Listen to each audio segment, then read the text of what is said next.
Welcome to Armchair Expert. I'm Dan Rathers. I'm joined by Minister Mouse. Minister Mice. Minister of Mice. I'm going to go out on a limb and I'm going to say I know there's zero disrespect to anyone else. This is going to be early guess for me for favorite episode of the year. That's awesome. Yes. It was really fun. I loved getting to know Josh Brolin because I've just adored him on Instagram. Yes. And I've had a couple of exchanges and it's been just for me a very long time coming. Yeah. And it just went swimmingly. I just couldn't get enough of him. Yeah, you guys were buzzing. Broing out, relating about being scumbags, junkie alcoholics. It's sort of the epitome of what our show does. Masculine but vulnerable. Vulnerable boys. Self-masturbatory. Well, a little bit of that. A little bit of this, a little bit of that. Josh Brolin, you love him. He's an award-winning actor. Just recently was in Dune. He's in The Avengers, Sicario, No Country for Old Men, Milk. Let us not forget the greatest movie of all time, Goonies. Goonies. He has a new show out right now that is so interesting called Outer Range. As you'll learn in this interview, it's kind of a Yellowstone-esque, but it's got a fucking sci-fi angle that'll knock your prick in the dirt. Outer Range, which is on Prime Video. Check out Outer Range and enjoy Josh Brolin. We get support from Quince. So we've been talking about Quince a lot lately, and as we head into fall, it's the perfect time to reset your wardrobe with their amazing pieces. I think it's so fun to do when the seasons turn over to just spruce up your wardrobe with a couple specials, and Quince is the place. Totally. We're talking organic cotton, Mongolian cashmere, tailored chinos from just $60. Premium fit and quality you'd expect from a luxury brand designer. I love Quince. You know, I like it understated and subtle, and I like stuff that has high quality. And Quince checks all those boxes. I love a lot of stuff from Quince. Honestly, they have incredible premium denim, which is very important for fall. It's pretty much all I wear in the fall is denim. And Quince has such a good selection of quality denim. Their stuff is so versatile, timeless, and built to last that you just grab every single day without thinking. Right. And all of that for 50 to 80% less than similar brands. They go direct to ethical factories, cut out the middlemen, so you get all that quality without overpaying for it. We love that. And they do way more than clothes. They have bedding, cookware, bath essentials, travel must-haves, same deal, and great quality. Upgrade your everyday. Download the Quince app for app-exclusive offers or go to quince.com/dax. Get free shipping on your order and 365-day returns. Now available in Canada and the UK too. That's QUINCE.com/dax. We get support from Apple Gift Card. Back to school is here, and for many, that means some big life transitions. Whether they are heading into a new grade or setting up a dorm for the first time, you want to give them something that actually supports their growth and success. Apple Gift Card is a versatile solution because it takes the guesswork out of gifting. It's not just about a new pair of AirPods for focus. It's about giving them the invaluable chance to choose the digital tools and subscriptions that suit their unique journey. They can use it for productivity apps on the App Store, movie nights on Apple TV, or extra iCloud storage for all those new memories. With Apple Gift Card, it's so empowering to give the students their freedom to allocate their own resources. Celebrate their new academic chapter. Visit applegiftcard.apple.com to celebrate their milestones and gift one today. He's an armchair expert. He's an armchair expert. He's an armchair expert. Did you guys watch last night? You were there, right? I was right there. I'm curious about what you're going to say. Okay, great. Listen, Monica has somehow kept us on the air for 4 years, so we'll be safe. Irreverently yours. Let's just say that you witnessed something pretty chaotic, and I'm going to guess about you because my wife's always perplexed by this. I'm like, okay, now we're living. Like something clicks in. I went into 7-Eleven not too long ago. The girls were all waiting in the car. I was in line. A dude came in, shirtless, getting after it. He wanted some ketchup. That's all he wanted. And so they go, hey, get out of here. You know, he's like, all I wanted was some ketchup. asshole. And then he plants himself, and now it's coming. And I am smiling ear to ear. I'm thinking, oh man, shit's going to go You down. feel like you've just come home after a vacation. You're like, this is where I was intended to be my whole life. By the way, not a good thing. That's not a good thing. No. It's not a healthy thing. And it's like, if you carry a rage inside you, you are looking to manifest that rage somewhere. You're Exactly. looking for the hole to fill with your rage. And you want to be the leader of that rage. Well, you want to be in control of it so you're not the victim of it. That's exactly what it is. And it purely comes out of fear. So my son and I were talking on the way here. We were laughing because you have to laugh at it. He was at my ex-wife's family, like an Oscar, whatever. I mean, literally in Albuquerque, so probably 6 people. Yeah. And he said, I couldn't stop pacing. I saw it and I couldn't stop pacing. And I go, I was at the Oscars and I couldn't stop pacing Yeah. because part of me wanted to be in the center of it. Yes.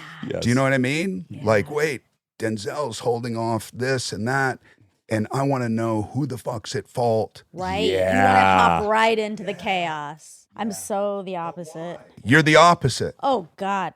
I'm running out of that room. I'm like, everything's going to blow up. I don't want to be here. Help. Yes, help. All right, I have too much to say about this, but one time I was on a set and one of the actors had an epic, much bigger than any previous explosion I've ever heard, even recorded on a set. It was a 20-minute diatribe of vinegar and vip. It was a volcano. Yeah. And I looked around, a huge cast of actors. I looked around and I could tell you what everyone's childhood was just by glancing at everyone. Either they're terrified because they didn't have an alcoholic dad in the house. Other people are now calm because now is here where I do my best thinking. I'm like a little elated, I hate to say, because I'm like, oh, this is fucking nuts. What's going to happen next? I think like you, I'm just very comfortable in that situation. And for the reasons you said, I'm trying to fill a hole. Trauma in the background. So my nervous system is always tilted towards over arousal. So when it's actually happening, I'm like, okay, I've been prepping for this all day long. Literally, I've always thought that, like, especially coming from trauma, parental trauma, childhood trauma, whatever that is, kids will do one of two things, and it's the same energy. They'll either emulate it to try and understand why it was the way it was, or they'll do the opposite, right? And they'll live this kind of holy existence that's also totally unhealthy because it's exactly the same energy. You're holding on to that thing that is a mystery to you and always been a mystery to you, and you go, why me? Why didn't I feel safe? It's really interesting to me, man, because I have a 33-year-old, a 28-year-old, a 3-year-old, and a 1-year-old. Wow. And a 19-year-old and a 17-year-old. No, I'm just kidding. And a 41-year-old. So I get to talk to my kids Yeah. about shit that we're going through with the 1-year-old and the 3-year-old. And then I can go like, hey, what did you remember? And my daughter said something recently. She goes, just totally, I mean, the most humbling moment I've had in parenting. And she said, the kids won't remember what they did, but they'll sure as hell remember the reaction. And I was like, oh, wow. That's so intense. Yeah, like most optimistic mind, you think, well, I wasn't my best then, but they'll remember the whole interaction. They weren't their best either, but no, you're right. They're going to whitewash that part. No, but it's cool to be able to bounce things off them, and then you get the truth, and you go, okay, now I'm an older dude, and I kind of deal with it this way, and I've mellowed out, but I'm more interested. I'm more interested in how I can be better. I'm more interested in how I can create a place that's safer. Yeah. I'm not as reactionary. I wrestle with this all the time. So my reaction to that trauma as a kid was, fuck, I can't do anything about this. I can't stop this stepdad from hurting my mom. I can't stop this dude from doing this to me. So my pledge to myself is it'll never happen on my watch when I'm an adult. Like, I'll die fighting, but I just never will be powerless. And then this perverse obsession with being in control of every situation, being in power, waiting for that opportunity. The part I was caught between with having children is like, my instinct is to prepare them for a world that I lived in. And I have to regularly remind myself, A, they're not entering the world I entered, and their childhood's never going to be that. So I have to fight it. That's exactly right, because it has nothing to do with them. It's No. totally self-absorbed. How do you look at the situation for what it actually is? Is that even possible? Yeah. You know, you have to be resilient. Yes. Like, you're going to get fucked. yes. Yes. Like, we're all running. And I'm scared of you getting fucked. You're not, but I'm going to try to make you scared. Totally, Yeah. man. We are on stage about to get slapped all the time. Yes. Yes. Just waiting. It's so funny, man, because I think about this shit all the time. Yes. But until you guys. Well, that's why they say trauma's passed down, I think, because it's not biologically passed down. I mean, there might be some Epigenome evidence, stuff, but yes. maybe. But it is passed down because of that exact thing. Like you instilling in your kids a fear that you A have. worldview. A worldview, yeah. But that's the thing. Like, I look at you and you say you would run, which I know is not necessarily true, but you would appropriately be afraid. I would be extra afraid. If there's a spectrum, there's probably an appropriate level of fear, and I would feel like 7 out of 10. You would think a bomb went off. Yes, I would think everything is about to erupt. Like, this is a dangerous place now. And you and I are sitting there going like, I fucking hope this thing hits the skids right now because I'm prepared for this. Literally, that was like, I know we're not really supposed to bring it up because I have all my feelings about it, and it was in absolute confusion. I understand it from both sides. Totally inappropriate and totally inappropriate, right? Yeah. So there's 2 levels of it. Like you, what we just said is I want to get in the middle of it. That's my first instinct, to try and control it. And it's funny, man. Like, you guys said it when I walked in, you're like, oh, man, he's manly. Like, now I realize my youngest daughter has my structure. So she looks like she's going to fuck you up as a 15-month-old girl. And she's the happiest, most open, giving, saying hello to everybody. I mean, she's the most open child I've ever met in my life. But resting face. Where the fuck is my bottle? Don't make me cry for But it. she's not thinking that. So I have that structure for whatever reason.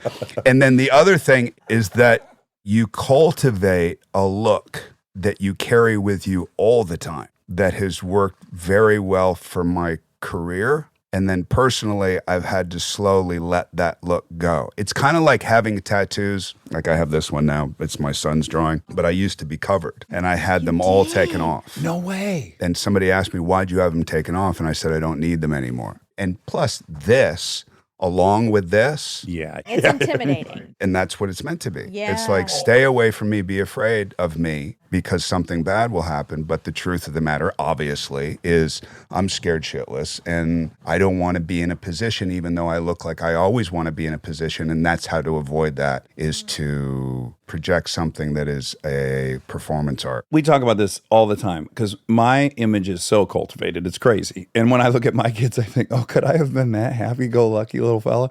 And you were at some point. Yeah, I was at some point. But then you weren't. I was sending a message to everybody. It's not even I'm dominating you. It's just you will have your hands full. So just move to the next person. Totally. Bro, I've said that out loud. Oh, I you was have? like, let's stop for a second because I know what you're doing. Are you sure you want to do this? Like, you can do it. Yeah. I'll be right here for you. For you. By the way, that's all like verbal juggling and all that. There was one time, and this was a good thing. This was the right thing to do, but in the way that I did it was self-absorbed.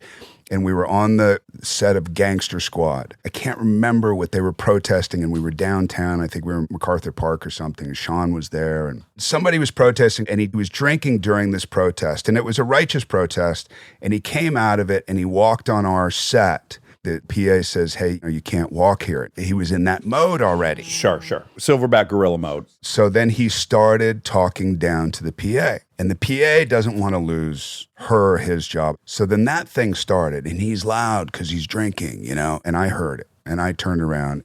It sounds so arrogant, and it was. Is I turned around and I zeroed in, I crosshaired on him, and I was like, my job is to humiliate you. Right. That's why I'm I here. need to teach you the great lesson. I'm the sheriff of everywhere I I'm am at. the sheriff of everywhere I'm at. And literally everybody afterwards, if my vocabulary choices are right on, if I can be present enough, Yeah. then there's going to be. Yes. Yes. No. That was for all of us. Oh my God. I would do it differently now, but I don't know how much. I think it would be a little less self-absorbed, but it would still be there. Yeah, the sheriff is alive in all of us. Everybody has it. You know, I mean, Tom Cruise like pulled over and helped somebody, which is so great. It's so wonderful that he did it, but it's Tom Cruise. It's like you can't help it. Yeah. There's some bizarre kind of ego crossover. I can do it because I've saved the world twice in two different films. Right. It's a sword, though. There's a really good side to it. It's an obsession with justice, I think. I've been accused of being a sheriff as well. In your own way. Yeah, but it's the same thing. No, this is for everyone. For people who can't or won't, it'll be me. Like, it makes me super righteous. Exactly, and it's a problem. And if it works, there is a power that you inherit that is poisoning. Yeah. Very few people can handle real power or perceived power without it poisoning them. I mean, sadly, you're my brother's age, so I have a lot of experience with this exact age dynamic. And I was emulating him like crazy as you'd imagine. And when you leave, I'm going to find out where I can buy that hat. I'll send you one. So I'm going to guess that this is stemming from the same place, which is I didn't have a dad around. I don't know your whole story with your dad, but because I didn't have a dad to go, that a boy, son, you're becoming a man. Yeah. I turned it over to all of my friends. Did you have a group? Yes, the tightest group, one guy in particular. And the irony of it all is, it comes from the exact same place. He's watching his fucking shithead stepdad beat up mom all the time, tons of alcoholism, sexual abuse. And we'll fight this whole place. Right. That's what the bond was. But the true appeal of the friendship was the only person I could be vulnerable around. I could say I'm terrified to fight Charles. I'm gonna. But just having one person that I could let the whole thing down with, one outlet of vulnerability is what saved me. Yeah, which was with this one guy. Yeah, Aaron Weekly, still my best friend. Aaron Weekly, still your best friend. I love hearing that. Got sober 2 years ago, finally. He did? Yeah, so now we're back in business. It was hard for us for a minute. And you're sober how long? So I quit drinking 17 years ago. I have not drank or done coke. Those were my primary drugs of choice. Yeah. And then I relapsed on opiates, smoked weed during that time, got a little into those things. Yeah. I've tried a couple things that I thought I could have power over, and I've come to find out I don't have power over any single thing. Suffice to say that 17 years I didn't drink, and Aaron goes as hard as you can go. There would be a period we could see each other, but then we got to go our separate ways. Yeah. But now we're back in. And you? I got sober. I'm not sober. No, I'm just kidding. Big reveal. I'm on Molly right now, and this toothpick is fucking delicious. Where do you get these? I'm fucking rolling hard right now, dude. I got sober at 19. I was looking at 14 years in prison. You punch a cop or something? 6. 6 cops? Yeah, so I fought on the corner of Hollywood and La Brea. Wow. And my buddy, who I'm still buddies with, who has 26 years sober at this point. Dude, this is literally the lamest story I could tell. As he was closing the store, he saw me turn around toward the cops and he heard this.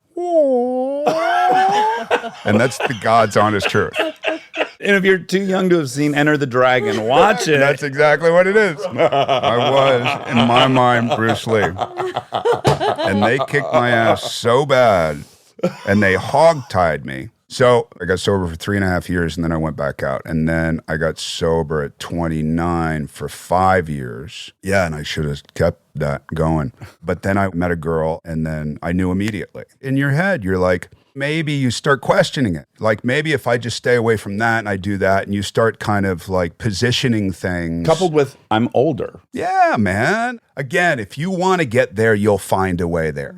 Our best creativity has been spent convincing ourselves Literally. to do what we want to do. If you do an acting job and if you spend the kind of creative specificity that we do doing that, We'd have 12 Oscars. literally, Yeah. it feels life and death. Yes. It's like, I have to figure this out. Yes, and there's a way. There is a way. Yes, all that shit's bad, but I'm smarter than your average bear. So ultimately, I got sober at 45. My grandma was kind of on her deathbed, even though she didn't die for a couple more months. But we thought she was dying at that point. And I'm the guy, like you, who's like, okay, everybody's going to show up here, and you're going to be here, and then this part of the family will show up, and everybody relies on Josh. And then that night, they couldn't because I was kind of dry, and then it was Halloween night. I went out for a beer. That turned into like 16 something. I ended up at O'Brien's on Main Street in Santa Monica. I had been 86 out of every bar on Main Street except O'Brien's because they love me. Good Irish stock in there. That's why. That's the deal. And I woke up on the sidewalk in front of my house, couldn't find my car, finally found the car, finally found a way to get in, picked up my brother. I was late, showed up stinking. And I walked in, and my grandmother, 99 years old, lifted her head, never a drinker, never a drugger, just life on life's terms, and looked at me, and this huge smile, just whoop. And I went, that's it, I'm done. And I haven't had anything. Literally. Wow. It was like, how dare me, with everything in the palm of my hands, need all this idea of assistance just to get through the day. Yeah. Or to get through this life. With all the things you wanted. It's so embarrassing. And this lady went through literally a century without any help. We're cowards, really. Dude. Every time I'm in an AA meeting, they keep trying to figure out the quintessential ingredient for all of us. And I'm like, the quintessential ingredient is like, we are incapable of being uncomfortable for 5 minutes. Literally. That's the truth about us. Unfair, unjust. I don't deserve to feel uncomfortable for 5 minutes. Yeah. I have got to fix this immediately. So how long ago was that? 8+ years, 45, I'm 54. Oh, that's fantastic. And now also you have 2 kids that you're going to do it the whole ride with? Yeah, man. We went to Atlanta, Georgia. We moved there because my wife's from there. It was kind of an emotional move. Monica's from Georgia. Are you from Atlanta? Yeah. Okay.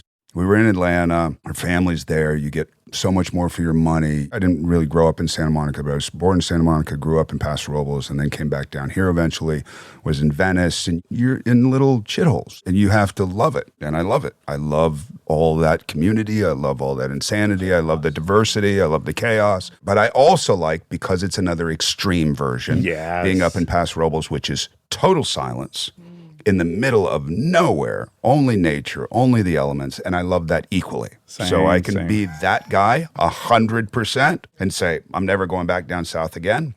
And then I end up back down south and I go, like, I'm a Venice, I'm wearing. I was born to walk these streets. Shit's happening Shit's here. happening. I'm never going back to Paso Robles. Yeah. I have these zones too. I'm currently looking at 86 acres in Alabama where I figured out I'm going to be happy every day I wake up because there's nothing Because there. there's nothing there. Yeah, and then I'll be there for 3 months and be like, I'm fucking dying. So we went to Atlanta, beautiful house. We did it very unlike Atlanta because in Atlanta, it's creams. What is it? Like grays. The interior of every house is the same. It is. So it's like European. It's like wallpaper everywhere. It's the coolest fucking house. And then you're in Atlanta. If you're not from Atlanta, it's a very specific place. To me, it's not even the South. Atlanta is a microcosm of a lot of different things. There's an amazing Black community. Old Fourth Ward, I love. I love the history there. I was really close with Howard Zenn. He taught at Spelman College. Howard and I did this Voices of People's History of the United States. I have a great connection to it. And I heard gunshots one night. I grew up right down the street here. I lived on Franklin between Argyle and Gower. That's where my son was born. We lived in the Hollywood Towers. We lived in a shitty little place. So I heard gunshots every night. So I heard gunshots. Like, I'm not the guy hiding. I'm like, Where's my they're cake? calling me. I find out that Cardi B has bought the house and she's got a gun range in her house. Oh, cool. Whoa. So I'm like, all I know right now is I want to shoot guns with Cardi B. That's right. Absolutely. Like, do you even know who Cardi B is? No. I know enough. But I know enough to want to be there and shoot guns with her. So that was in my head, romantically, whatever I created in my head. I'm like, I'm part of this whole community. Tyler Perry and I are going to get together. We're going to build a new studio. We're going to tear his down. The Perry Brolin studio. Perry Brolin studio. I want to book time And there. all because of me as the forward-thinking person who, in the right state of mind, could make things like that happen. Maybe not quite that. But now you live there and you go, like, do you want to call Cardi B today? Well, she doesn't know me. Or you drive by her house, which I did, and there's massive security. And I go, I'll try tomorrow. I'm not going to do it today. I hope you share this. I have to be a part of every circle. Yeah. Period. The Thousand Faces of Zach. What's that? Is that a book I need to read? All the books that I've read Uh-huh. in all the sobriety that I've had in my time, it's like, that's the thing. How can I be a part of every single little circle? And I'm not so much like that anymore, but I was. Can we go really quick to the Cedo boys? So I was in Paso Robles. My mom went to Paso Robles. She ran a wildlife way station up there. We grew up with wolves. Oh, she was a conservationist. Take wild animals away from people who had illegally taken them out of the wild, have them jailed, find the most habitable zoo, or try to re-release them. She's a sheriff too, a little bit. And a huge personality. You were 16 when they got divorced? Yeah, Your dad was pretty busy? both. My mom was going out with a truck driver for years that looked exactly like my dad. Oh, really? Literally. Oh, Like, wow. Why didn't he get into show business? You and my dad could play brothers. Have you ever thought about being a stand-in for your girlfriend's ex-husband? Again, you talk about chaos. That's the norm that you grow up in. And you're like, well, that's what you do, right? And in the 80s, too, and partying, my mom was a drinker, very similar to me, which makes sense. So there was a group of guys, and it was the beginning of punk rock. And we started shaving our heads like in 7th grade, and then you almost get expelled. It was all happening. So the Sex Pistols were happening, the Germs were happening. Circle jerks. Then started to happen, then Black Flag started to Yes. happen, and TSOL, Misfits, all that. So that group became known as the Cito Rats. Say it again. Montecito Rat. Oh, as in Montecito. That makes sense. That makes So the sense. Cito Rats, we hung out at Butterfly Beach in Santa Barbara, and that's literally where we were all the time. At what age? 14-ish? No, 12 on. Oh. So that's right between Paso Robles and Santa Monica. You're saying, Mom, I'm out. Who are you there with? So we've moved Oh, now you from moved. Paso Robles to Santa Barbara. Can I just set the scene really quick? Because I moved directly from Detroit to Santa Barbara. Oh, wow. I was too afraid to come to LA. I was flirting with being in show business. This is the vibe I got. There were a bunch of rich people's kids who had been pretty much unobserved. First girl I met was like shooting meth in a very nice house with 7 other people shooting meth. What year? This is 95. This scene doesn't exist in Michigan. It's like rich delinquent kids. Yep. Okay. Where in Santa Barbara? Right by the water. 201 Bass Street. Which is different than Montecito. So Montecito's rich as fuck, if people don't know. So my deal there was before the overpass. Okay. Like Santa Barbara was one of the last places to have stoplights still on the freeway. Right on the 101. Lower State was really bad, very, very homeless. Yeah. I worked at a restaurant at the bottom of Lower State called Rocky Galenni's that was like the most amazing, open, incredible guys singing arias, Oh, Italian or something? Italian, and I worked there from 12 to 15 and became head pasta cook at 15, which Yeah, I'm you very did. proud of. That's you're boiling And, noodles? Dude, it was the best. Head pasta cook. Yeah, which sounds so lame. It's No, that sounds exciting. That's like chief fantastic. cereal I know. maker. I know. Chief toast captain. So the guys that I hung out with, the first guy that I met when I moved from Paso Robles to Santa Barbara was Jason Sears. We started a band that later became known as, once I dropped out, Rich Kids on LSD, RKL, which was a Okay. big punk band. And Jason Sears was the lead singer of that band, and he was known for throwing up on stage, and it was a really great, Yeah. it's a skill. Well, it's a G.G. Allen kind of trick. Exactly. He's not the only one to do it. A lot of great people came before him.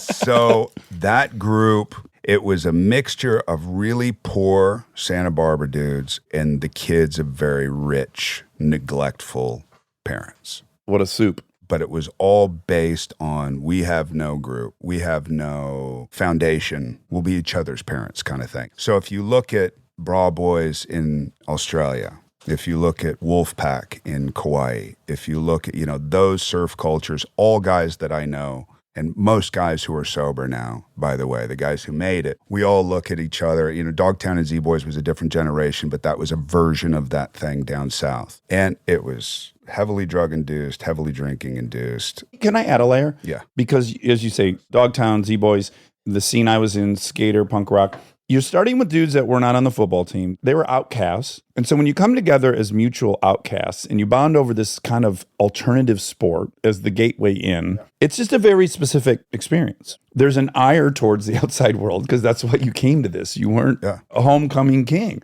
I mean, no, but there was no interest. Maybe there was a push for that somewhere inside. Like, I even think I ordered like a water polo high school ring for no reason other than I wanted to imagine that I had some skill somewhere. I had no skill other than surfing, which is the loser's sport. Well, that's what I'm saying to you. The irony of it is it's a very specific type of outcast, because in high school, you've got all the kids that are just kind of voiceless, right? But then you have these other kids like myself and like you, which took this other path, was like, I'm an outcast, but I'm loud as hell about it. Look at my fucking hair, look at my clothes, look at my boots. Totally. So it's a really interesting subset. It is. But at the same time, you look at those dudes, and most of those guys have died that I grew up with. Same. And when I say that, and I say it publicly, I literally have guys call me and say, bro, I'm not dead. Like, why do you say we all died? About 32 of those people have died, of the close group that I grew up with. And it was mostly heroin. Yeah. But it was a genius group.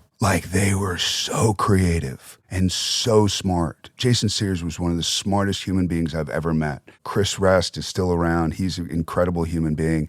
Will Moeller. I mean, these guys were the great fucking personalities of all time, people you would want to hang out with. Yeah. And emotionally probably available. It was a family, man. It was really a family until it started getting really reactionary and out of hand. And it was usually toward police. So the Herb Estate was where our hub was. And that was Mike Herbert, my friend now who's sober. His house was it. So you'd see Cabbage Patch dolls stuck into the ceiling. You'd see syringes stuck in the Cabbage Patch doll's head. He's like, sex everywhere. Everything is spray painted all the time. I remember I did acid for the first time when I was 13.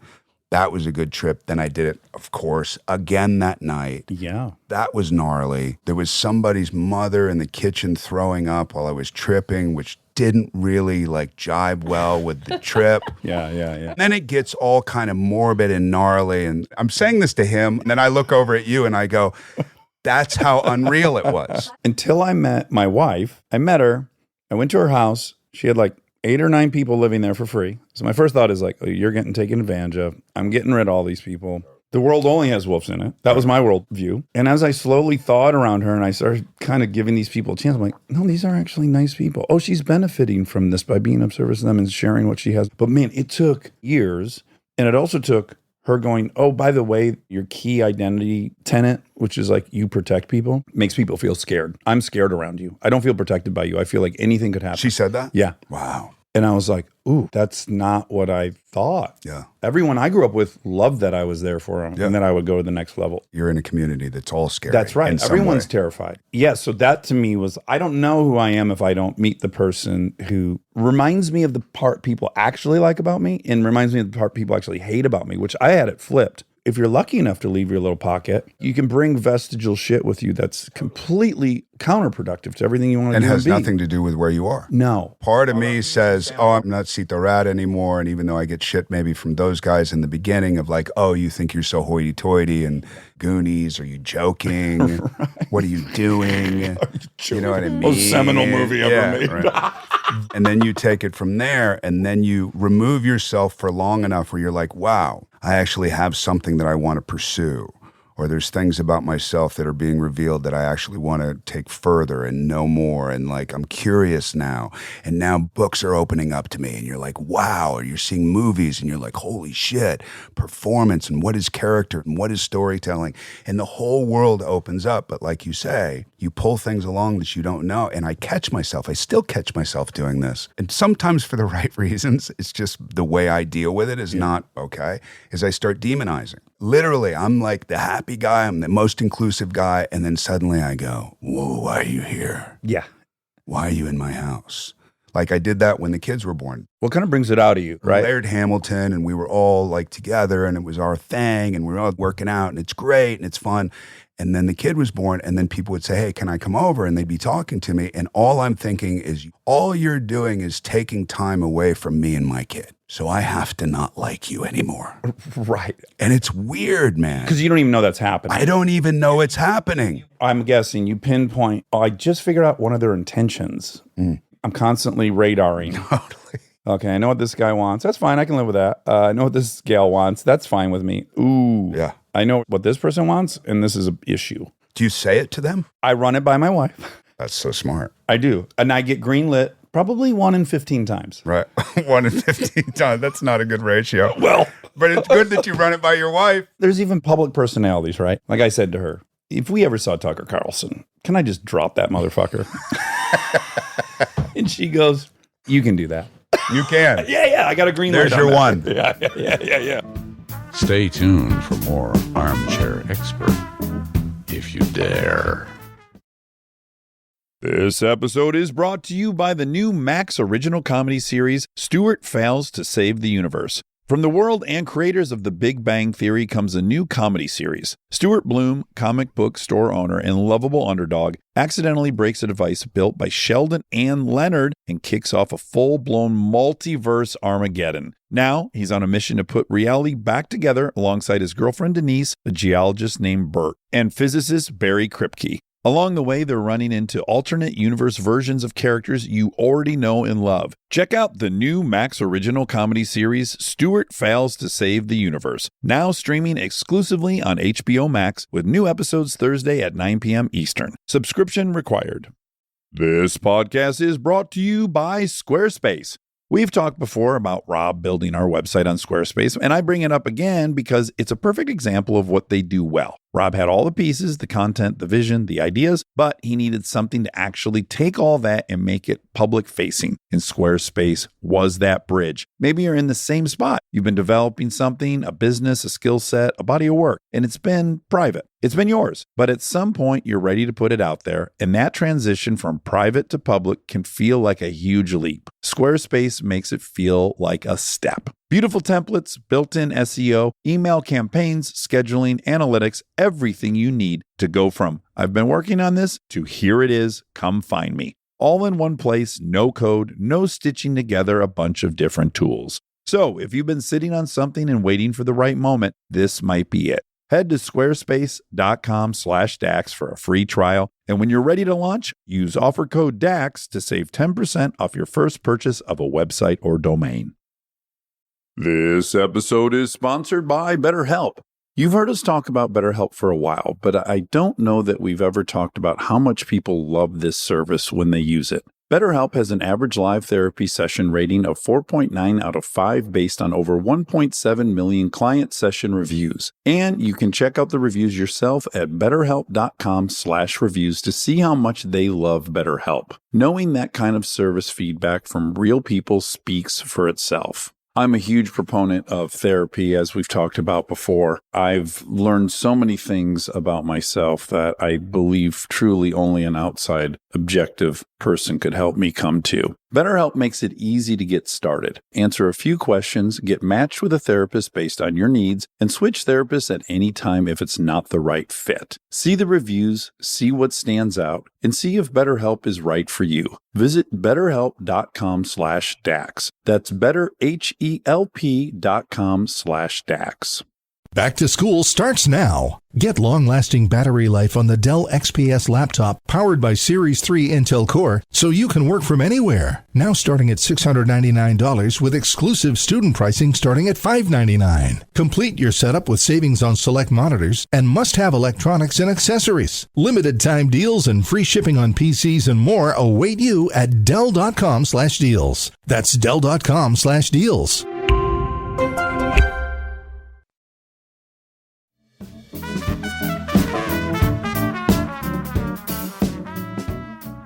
I mean, it's really unfair. It's unfair to the other people. Oh my God, it's so unfair. You're deciding all this shit about them. They're not taking time away from your kid. You chose to do Dude, that. I couldn't agree with you more. Some of these people, like, I'm close with. Yeah. They're like friends. And they're like, why haven't I seen you? And you're like, because I don't like you anymore because you took me away from my kid. And they're like, that's not fair. it's not fair at all. I mean, somebody was reaching out to me recently. There was a decision where I go, God, I know I've stayed away and all that, but I have to incorporate life.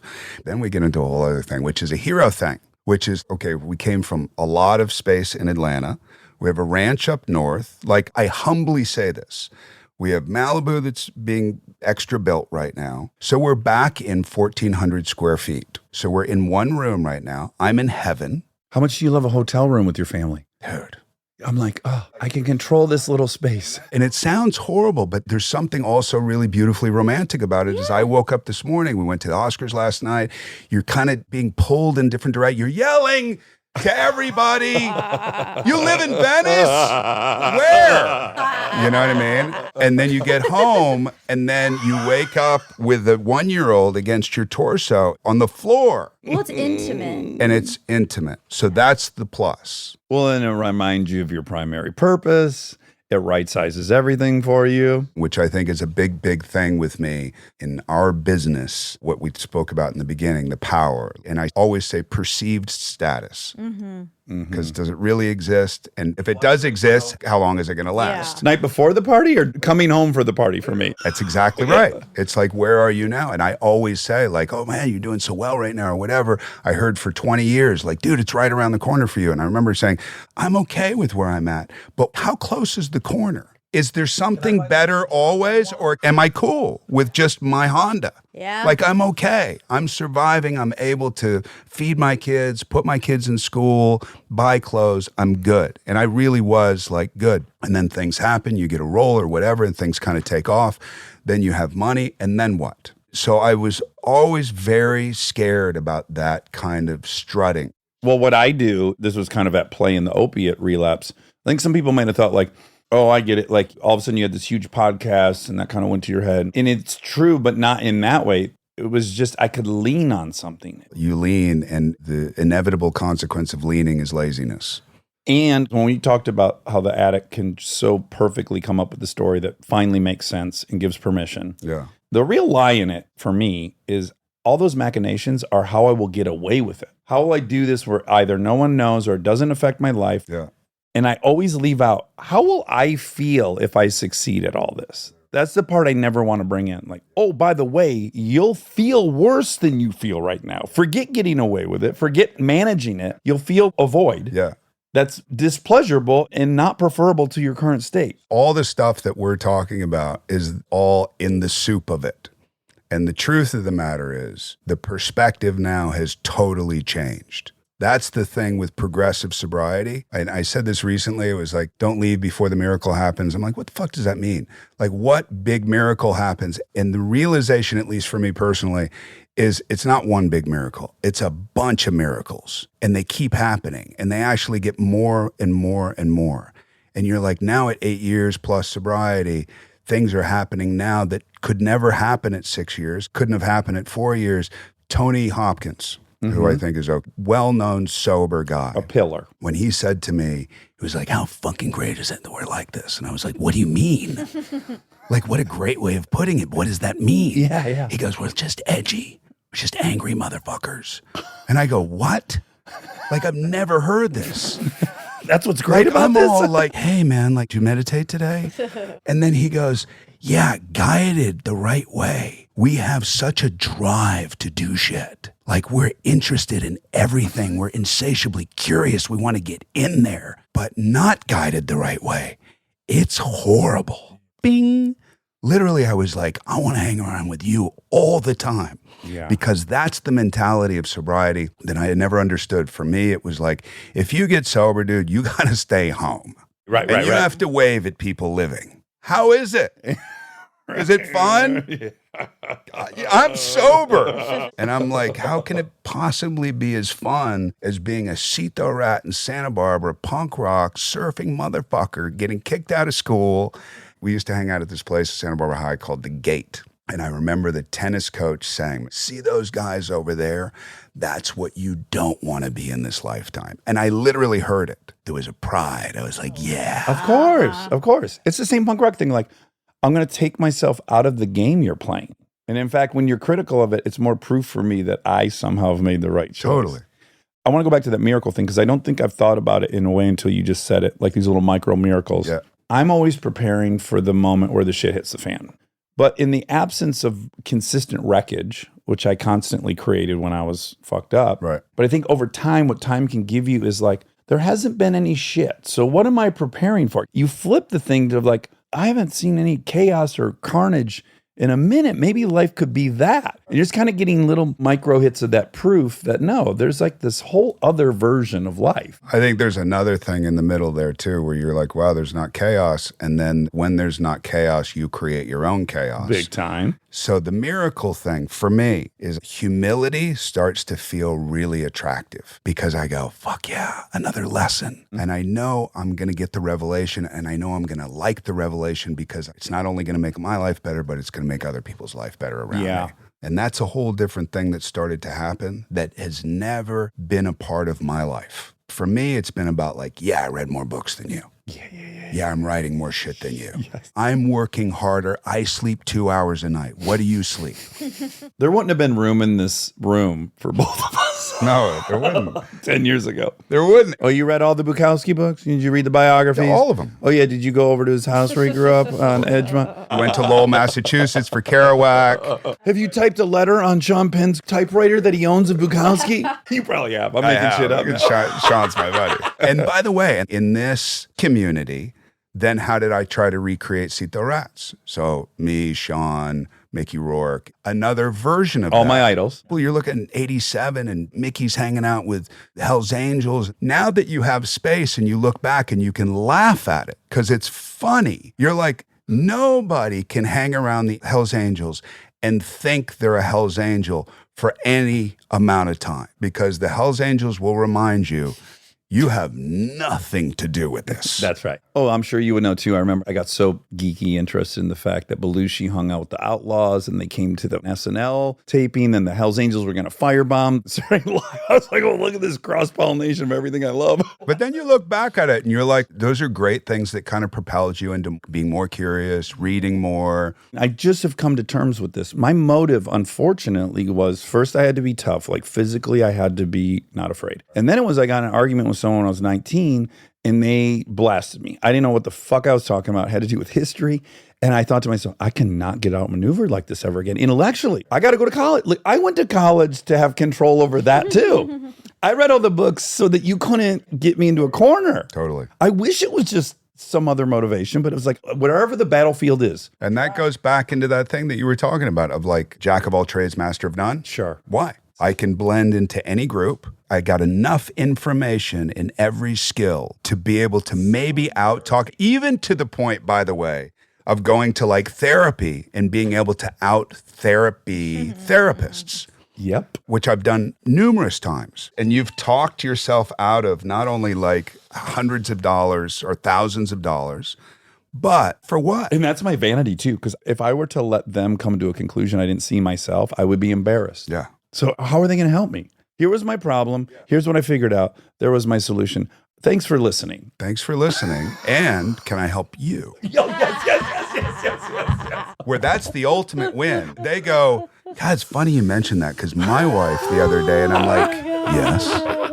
Like, I don't think ever, if you call this public, I don't think that I've ever admitted this amount of Pathos. Yeah, pathos, of the true pathos of what a human fallible being goes through like us. And it's a different version. Like, even though we're similar, your version is a very different version than my version. But it's the fascination ultimately, to me, of how people navigate through this life. You're given this gift, by the way, may end today or tomorrow or whatever, you're not sure, but on the average 70, 80 years, and you're given this incredible gift of consciousness. What are you going to do with it? And that's what's happening now when you're not in perpetual reaction of it. Like, are there things that you can really enjoy? And then on top of it, are there things that you can give other people that bring them joy? I always love that saying, you want self-esteem, do esteemable acts. Yeah, same. You can't read yourself into self-esteem. Can't think yourself into it. You actually have to do shit. You'll know if it's an esteemable act if you don't want to do it. That's how I know, like, oh, I don't want to do this, and I'm going to do it. There's a friend of mine that passed, and he passed naturally. He was a sober guy, 19 years, 18 years sober. And he had a heart attack the other day, and he just passed, and he has 2 young kids. Anyway, there was a fundraiser or like a GoFund or whatever. Yeah. And I gave money to it this morning. And there was a moment that I caught myself. Do you want your name to show up on the thing? And I was like, no. That's the kind of thing I wrestle with all the time. Heaven forbid I do something that someone doesn't observe and give me credit for, what I'm right? talking about. Why even do anything? Right. So as a practice, I try to not get credit for shit, right? It's fucking hard. Now I'm thinking in my head, wait, I didn't do that this morning, but I told you But you just still now. told us. But I still told you. You scumbag. Okay, the one thing I wanted to talk about really quick. So you were primarily with mom a lot, right? Mostly, yeah. And I was raised by a single mom. She's the hero in my life story. My father was the villain. Yeah. That was incomplete. I now realize my dad was pretty great in a lot of ways. My mom wasn't perfect, but she had this belief in me. She just thought I was going to walk on water one day. And the only voice that kept asking me to get sober in my 20s or made me feel bad was really never self-generated. It was really just if my mother saw this. Knowing she was here to observe me to this day, I've said this to my therapist, like, there's still an inkling of me that without her here, I don't know who I'm doing it all for, the good stuff. But your mom died at 27. And I wonder if you were like, oh, there's no one watching that I care about anymore. Yeah, it's the opposite for me. Oh. I was very close with my mother as my mother's drinking buddy from a very early age. I mean, look, man, psychologically, it's genius because it's kind of like a surrogate husband kind of thing. And it's like, if you do these things, you are my star. And my brother really got the kind of shit in of the stick. I remember my dad telling me, you had 5 minutes to learn how to read. That was it. It was like, what is this word? It's a D, dog, and you just did it. Whatever it is, I figured out a way to do it. The tone that she set is you got to be here now. Mm-hmm. There's no such thing as process. The irony is this drunken motorcycle riding cowboy kind of thing that I grew up in and then now has been cultivated that's leaked professionally into what I'm most known for is my mother's heaven. But her dying at 27 was the worst thing that ever happened, but at the same time, it was a liberation because I didn't have to keep going down that road. Things got gnarly for a couple years, and then I got sober, and it makes sense that it would happen like that because I was reacting to her death, and then I started to get me back. Was your mom at all like, because I'm getting an image nonstop, and it's my favorite movie, Mask. I love that movie. Oh my God, love that movie. I watched that movie no less than 20 times. It's the No greatest. less. It's the greatest. Did she have a Cher fantasy? Was she like a little Cher-like? She was her own character so much so that my dad would go on talk shows and they would only talk about my mother. Because she was so I interesting. mean, dude, I'll show you pictures of me in a crib with mid-size cougars and shit. What? Oh, yeah. No. We had to clean wolf cages. My brother got 60 stitches in his leg. Oh my God. Oh, yeah. No, it was no fucking joke, man. You can't imagine how much Monica and I talk about this. We do. We're obsessed with Siegfried and Roy. Oh, yeah. Manicor the tiger. Bud Applehance was the manager of our ranch for a little while. When my mom got nervous, she would laugh hysterically. Now, my mom was 5'2", Texan. Gnarly, the deepest voice you've ever heard. She talked like this. All right, Josh. And then we had parrots around the house that all talked like her. So you'd hear Josh. I go, what? You're Josh. It's a miracle you're here. It's amazing, actually. So we had a tiger for a second. And it was like just a way station. So it was there for a week or whatever. And she said, Bud, get in there. Tough country guy. He got in there. And the lion starts getting closer and closer. He goes, what do I do? And she starts chuckling. She goes, just stay there. Definitely don't move. Right? And the lion comes over, like in slow motion, lifts its mouth. No. You see the incisors are like that. Oh, my long, and then slowly closes down. No. And the guy goes, his teeth are going in my leg. His teeth are going in my leg. And she goes, don't move. Don't move. And she starts laughing hysterically. Oh, my God. And I'm literally sitting there as like an 8-year-old kid. No. And I'm like, this is fucked up. These incisors are totally in his thigh and then lifted up and then walked over there. She was right. That was literally all the time. That was baseline. Oh my God. So I was 24. I come home. My mom had a chimp and it was the only animal that she got attached to, like really super attached. Male or female chimp? It was a male chimp, and the chimp had gone from adolescent to adult. So the whole thing was you have to get rid of this chimp now. You can't keep the chimp anymore. So dangerous. So she said, will you go clean Reggie's cage with Reggie in it? So I go, look, I know Reggie well enough. I go in the cage. I clean his cage. He's like hitting my head. Oh my God. I have the key. I'm going to the door. It's all good. And I go to put the key in the lock, and he comes up behind me and he goes like that. And the key, I'll never forget, goes flying. And we both dive for the key. The hands are scrambling. I lose the key immediately. And I go, Mom. And she goes, what? And I go, Reggie hit the key out of my hand. I can't get out of here. Like, bring another key down. She starts laughing. I don't have another key. And I turn around to him, and he's sitting there, and he's like, They're intelligent. And he's like, I got you. So I get down, and I'm looking down, and my mom's still laughing up there. So you get submissive because people didn't see that. So you kind of got a little submissive in that moment? You get a little submissive. Yeah. And then you start to assess. It's like 10 times what we've been talking about, wanting to be in the center. There's a blackout thing that happens, and they're 100% wild. And 5 times stronger than you. There's a handful of animals that I don't have a fight back strategy. It's a get eaten as quick as possible. Yeah. Die as quickly as you can die. If you've ever been next to a male lion in real life, you go, no illusion. Just please go straight for the neck. What happened with Reggie? She went and got bolt cutters, and somebody came over, and I got out, and it was all good. Because he could have gotten wild with you at that He point. could have gotten wild. My mom died, and Reggie died almost a year to the day. And I had him, and there was a chimp guy that I know, and he had spinal meningitis. We didn't know what it was. And we took him to a real hospital, like an actual emergency hospital, which they wouldn't let him go in. Oh, shocker. We convinced a doctor to go outside, so he was on a gurney outside in the parking lot. A chimp. This now sounds like a cartoon.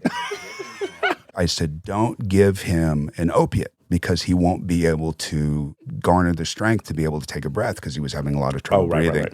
So once that happened, I was like, okay, he's on his way out for sure, and he's struggling and all that. So I put him in the back of my car, and I spooned him in the back of my car, and that's where I was for his last breath. Okay. Do you have like a lot of resentment towards your mom that she kept you in danger every day? I think I did. I don't know if resentment is the word. It's just reaction, which I think some of us have more than others. There's the story. And then you go, I'm living a story. Now, I could hybrid two things of like sobriety and then this, and why do you drink in the first place? It's order to be able to be less afraid, uninhibited, and be somebody who is not invisible, or somebody who's validated in some way. Oh my God, Josh is crazy.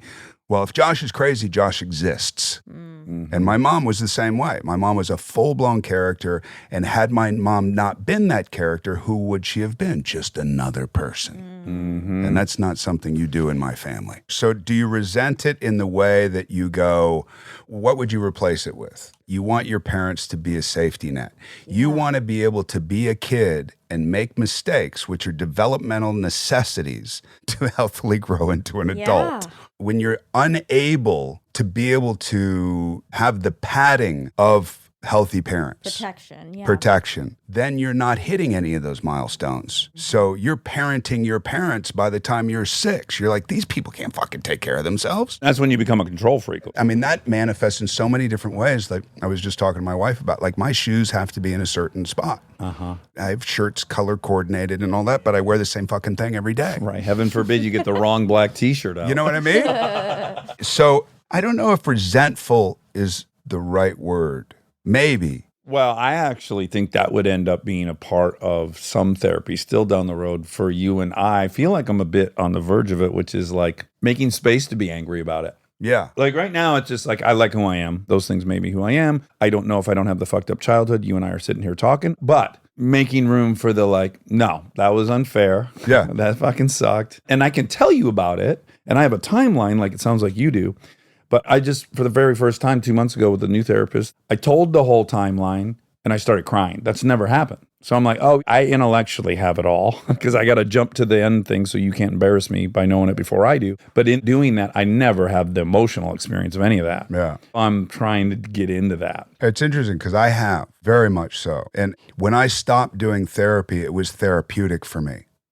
Interesting. Because I did so much therapy and I dived into every type of therapy there was, from breath work to, hitting the batok on the thing and and the whole thing, and crying and being with 12 men and holding hands and guys that all look like meth addicts. And there was a softball there always below my solar plexus, my lower abdomen. And there was a therapy that I went through that something happened, and the visual was an infant child, totally skinned, right? Mm-hmm. So it was just exposed nerves, raw skin, screaming like, the worst, most piercing scream you've ever heard. And that's the thing that popped into my mind in the middle of this therapy.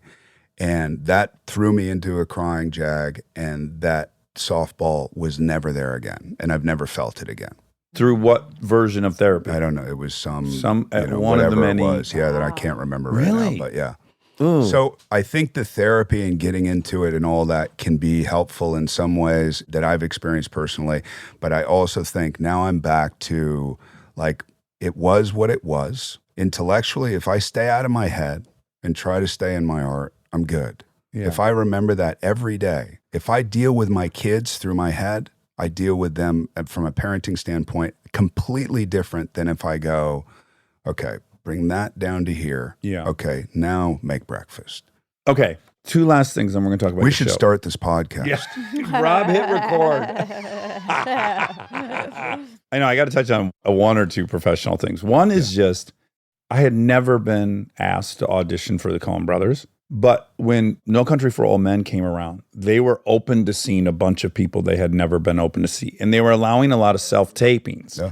So I made mine in my one-bedroom apartment in Santa Monica. I live in a shithole. Yeah. And I remember shooting it. I've never shot a fucking audition. Nobody did back then. Right. And I shot it. And I shot it like a scene. And I've talked to a bunch of other actors that also did that. Yeah. Did you do that? You don't know that story, or you do know the story? No, I don't. I was doing Grindhouse with Robert Rodriguez. 2007, it's everything. It's Grindhouse in the Valley of Ella. Unreal. The reason I got Grindhouse was because Robert was a buddy. And we had kind of gone through this whole thing together, and he came in for Guillermo del Toro and started doing second unit for Mimic, which was Guillermo del Toro's first American movie. Anyway, so we're on set. He was always carrying around a camera. And I said, look, I got an audition. Sam Shepard told me about the book. I went and read the book the next day. And then I heard they were doing a movie. And I said, we can't get there. So can you film me? Robert Rodriguez. On one of your things. And he said, why don't we just use our camera? And they had $1 million Genesis camera. So Robert shot it. Oh my God. Wow. Quentin directed it. Oh my I feel way less bad about not getting it too. And I did it with Marley Shelton, who played Carla Jean. We sent it to them. They got it. And their response was, who lit it? They never even commented on the actor. No. It was an immediate no. No. So they said, who lit it? Because it was so beautifully done, as opposed to your Sony that was still so amateur. It was literally the greatest looking audition tape of all time. So that was a no. Wait. And then somehow I was up at my son's school in Santa Barbara, and I got a call from my agent because my agent had gotten Ethan's number, and they were having a last audition round. And I got a call that said, I got a hold of Ethan. He's going to do a favor. You have to learn 6 scenes. It was 10 o'clock at night, and you have to be down in LA at 9 o'clock the next morning. Wow. And I learned those scenes. I was coming down from Santa Barbara in the morning. I waited until Boot Barn opened up. I went and got a hat. I scraped it on the parking lot. I put the hat on. I had my jean shit on. And I waited in there, and then there was somebody who was in the room with them, and they came out, and they were laughing. And I went, I'm fucked. Like, I'm never going to get this. But I refused to look up, and that actor called me after I got it and said, there was a vibe when I came out into the hallway, and I saw you in this place, and I was like, oh, shit. And I'm so happy for you, and congratulations. Anyway, I went in there. I auditioned. I think I did 2 or 3 scenes. Joel was staring at me the whole time. He never reacted. I talked to Ethan about his poetry book or whatever, like intellectual thing. Are you still writing poetry? You know what I mean? And then Ethan asked me, can you do a West Texas accent? And I go, I was just doing it. And he goes, okay, good. So it's already Huh. fucking weird and off. Yeah. And then I got a call at noon that day that said from both of them saying, "Are you interested in playing this role?" Get the fuck out. How do I not know that? That's a great Hollywood story. And then 2 days later, I was riding my motorcycle. I T-boned a car on Highland. I was flying in the air thinking, holy shit, I really wanted to work with the Coens. I love the Coens. I landed. I snapped my collarbone in half. 2 weeks later, I started. And the whole movie, my collarbone is literally clicking Yeah. the whole time. That's helpful for that movie, though. Because it was my right arm, and that was the only reason I was able to do it, because Llewellyn gets shot in his right arm. Oh my Anyway, God. that's the story. Oh my God. That's awesome. That's epic. It's crazy. It's crazy. Because I know they were really frustrated. I know they were really frustrated and looking everywhere. I left that No Country audition. I didn't think for a million years that I had it, but I said that was enough. I just spent 30 of the most wonderful minutes with people I respect so much, and it was so easy with them. It wasn't complicated. It wasn't full of ego. It wasn't any of that. And that's what I came to learn later, because I did 3 movies and a short with them. There's never been even a modicum of pretense. I don't know enough about them to say this, but what appears to me is they love to get people who know who they are and let them be them. They seem to be so confident that they're excited to see this weird marriage of who you are and their thing is. Yeah, and to me, there's no 2 people that are better at casting. You're so right. And by the way, I don't know if you knew this, but Heath Ledger was supposed to do that role. No kidding. No, it wasn't that he died. He pulled out of that role. He was like, I don't want to work right now. So I knew him through sobriety a little bit. That dude was so beautiful. Beautiful. I've seen this with a handful of dudes. The weight of the world was oppressive. He's open wound. Yes. He feels everything. Yes. And I told my son that at one point. And my son's, by the way, 3+ years sober, which is amazing. And then what's happened in that sobriety. But I remember telling my son, who's an incredible artist, you're so sensitive that it's the greatest thing and it's the worst thing. Totally. Because you're going to feel everything and you get to feel everything. It's both. Yeah. So some days it will be hell and some days it will be heaven. And that was Heath, because he reminds me a lot of how Heath was. Big time. Stay tuned for more Armchair Expert, if you dare. Thank you to our presenting sponsor, HP, for supporting this episode. Parents, you've got enough on your back-to-school list right now. Ink cartridges do not need to be on it. They just don't. The HP Smart Tank printer uses a refillable ink tank and comes with up to 3 years of ink included. It's the last printer you'll ever need. To learn more, search HP Smart Tank. We are supported by Auto Trader. All right, if you've been putting off car shopping because it sounds like a whole thing, buying your car online on Auto Trader makes it way easier, really. You can shop tons of cars online, compare prices, check financing and trade-in options, all from wherever you are. And if you want to start online and go to the dealership for a test drive, you can do that too, really. What I like is the flexibility. Start online, finish at the dealer, or the other way around. Your info stays with you, so you're not starting the process from scratch. Plus, you're working with local dealer listings, so you've got real people helping behind the scenes. And when you're ready, you can pick up your car or have it delivered. Really. Buy your car online on Auto Trader. Really. This episode is supported by Helix. So I've had my Helix mattress for a few years now, and I still love it just as much as the first night. That says a lot, because a good night's sleep is very important to me.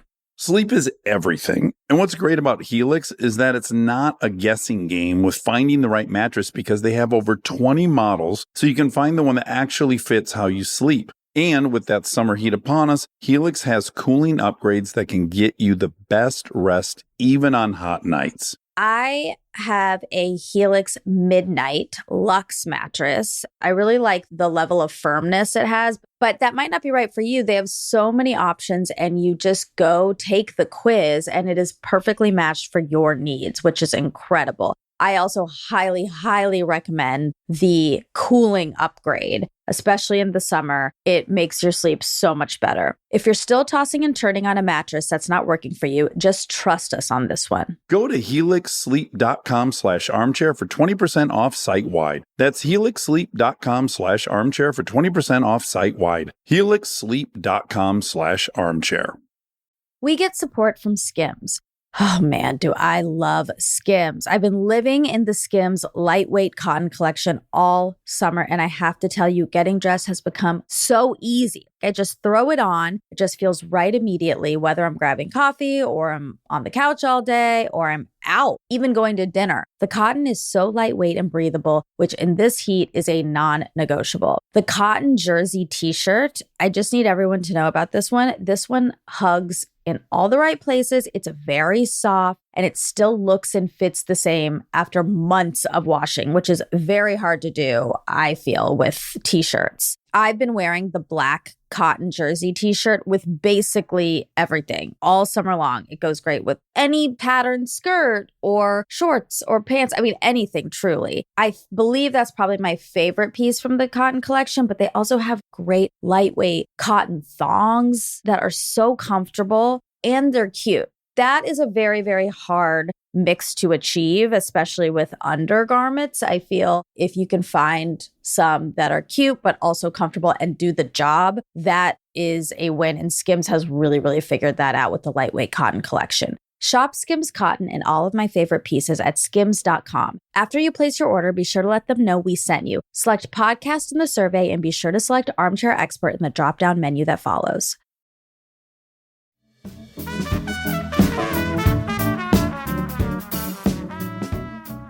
Okay. I encourage people, and I don't do this often. There's only like a few people I encourage to follow them on Instagram. Mm-hmm. Snoop Dogg's one of them. Shaquille O'Neal. I just have to. You must. Yeah, okay. I aspire to be living life like this motherfucker lives life. He is delighted. He's the opposite of sensitive to everything. It seems. If he goes to Dairy Queen, he'll start dancing. He'll sing a song he learned 5 minutes ago, and he'll look stupid, and he's smiling and laughing. And I'm like, this guy. Total abandon.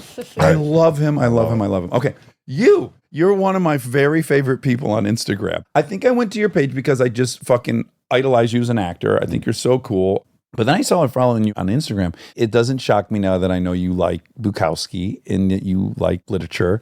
You write so well. Thanks, Your man. captions are so awesome. When I read them, I'm mad I didn't write them, which is my ultimate compliment. Anytime I fucking hate someone for being better than me. And then your ability to talk to that goddamn phone. I'm so I think I tagged you. I did it once in England not too long ago. Yeah. And I was like, I'm going to try the Josh Brolin thing. Oh, you did? I remember this. You're such a fucking great follow on Instagram because you are this very beautiful, kaleidoscopic, multidimensional, used to be a tough guy, trying to be a nice, engaged, spiritual person. I most enjoy watching someone like you do it because I relate to it a lot. And then Instagram comes out. It's kind of devastating in the way that it's used now because it's all about projecting an image and then you feed off that image and what's everybody else projecting, and I have to be more like that. You have a great medium to be able to hybrid a photograph an image and then write on that image. And it was a great experiment. Yeah. That's like when email first came out. I was like, we get to write letters again. Yeah. Like, I don't even have to talk on the phone. And I'd write like 14-page long letters. And I was into it. And it was just another opportunity to express yourself or find a way to express yourself. Whether it's self-absorbed or not, writing is the go-to. The writing has been the go-to from as early as I can remember. And it was that, where am I in all this? I took one of those master classes. Oh, you did? And then I got off the computer and I wrote the worst shit I've ever written. Way back in the day, I think I was 21, I took a class with Ginsberg. I took an intensive with Ginsberg. And he hated me. I mean, he just didn't like me. He liked other people, but he didn't like me. And what do you learn from that? What do you try to grab onto and all this? And when I took this master class, I was trying to write like she had taught.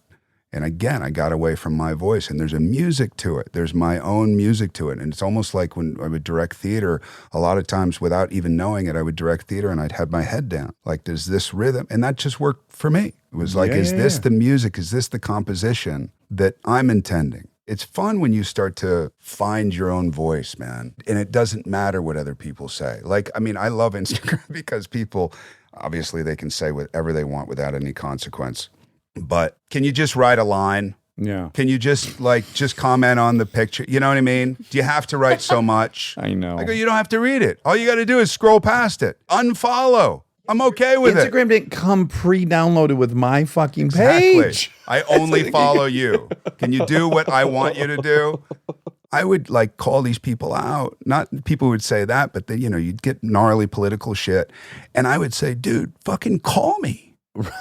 And my wife was like, what are you doing? And I would be on the phone with these guys for an hour. And usually I became friends with them because we would figure something out. And you go, okay, let's get out of the extremes. Let's come down into the humanity of it. And let's have that conversation. Now, thank you. That was a long, long walk to while you're here, but I'm delighted now, before we even talk about Outer Range, which is coming out with post-haste, very quickly. I don't think I just used that correctly. Yeah, I don't know what you just said. I don't know what it meant. You know, they'll go like, come, post-haste, like quickly. Oh, okay. Yeah. That's like a Western-y thing. We didn't understand what you meant. But we learned something. But we did learn something. I have a hunch. Did you read Where Men Win Glory? Yes, of course. Incredible. Yeah. And I thought I didn't like that guy, by the way. Yeah. I was like, something stinks. Why would you do that? Well, that's why you got to read it. That's why you got to read it. Wait, why? Pat Tillman, he quit the Cardinals, joined the military. Here were my two explanations. Intentions. I got to figure out people's intentions. A, this guy's a religious nut, and he wants to be on a holy war, and he hates Muslims. That's what this is about. Or B, this guy has fucking done something so dark, he's got to atone on this crazy level, very addicty level. Wasn't those things. What do you think it was? That dude really had a level of integrity that I didn't really think existed. And patriotism and all that All kind of of stuff and wanting to give back and the idea of leaving millions of dollars of contract and saying, I want to go do something for my country. Which he had already done, by the way. When the St. Louis Rams offered him a multi-year deal, which the Cardinals wouldn't do, he already had walked away from like $8 million because of fucking integrity, because the Cardinals picked him when no one else would. You're going to be pissed at me. You knew him. So, no. Oh, okay. I wish. You've never seen the documentary. I have. I loved it. You know, I did the narration for That's the why I brought it documentary. up. I saw, you narrated the Tillman story. And I thought, well, he must have read the book. Amir Bar-Lev came to me and said, will you do this? And then I read the book. And I was like, bro, just crying. And I was like, who is this guy? What happened? As in Krakauer. The greatest nonfiction writer. I wish that motherfucker would write more and more and more. I know. Okay, Outer Range. First of all, I saw Larry Trilling's involved with this. Did you have any dealings with Larry Trilling? I did. He was the main director, producer on Parenthood.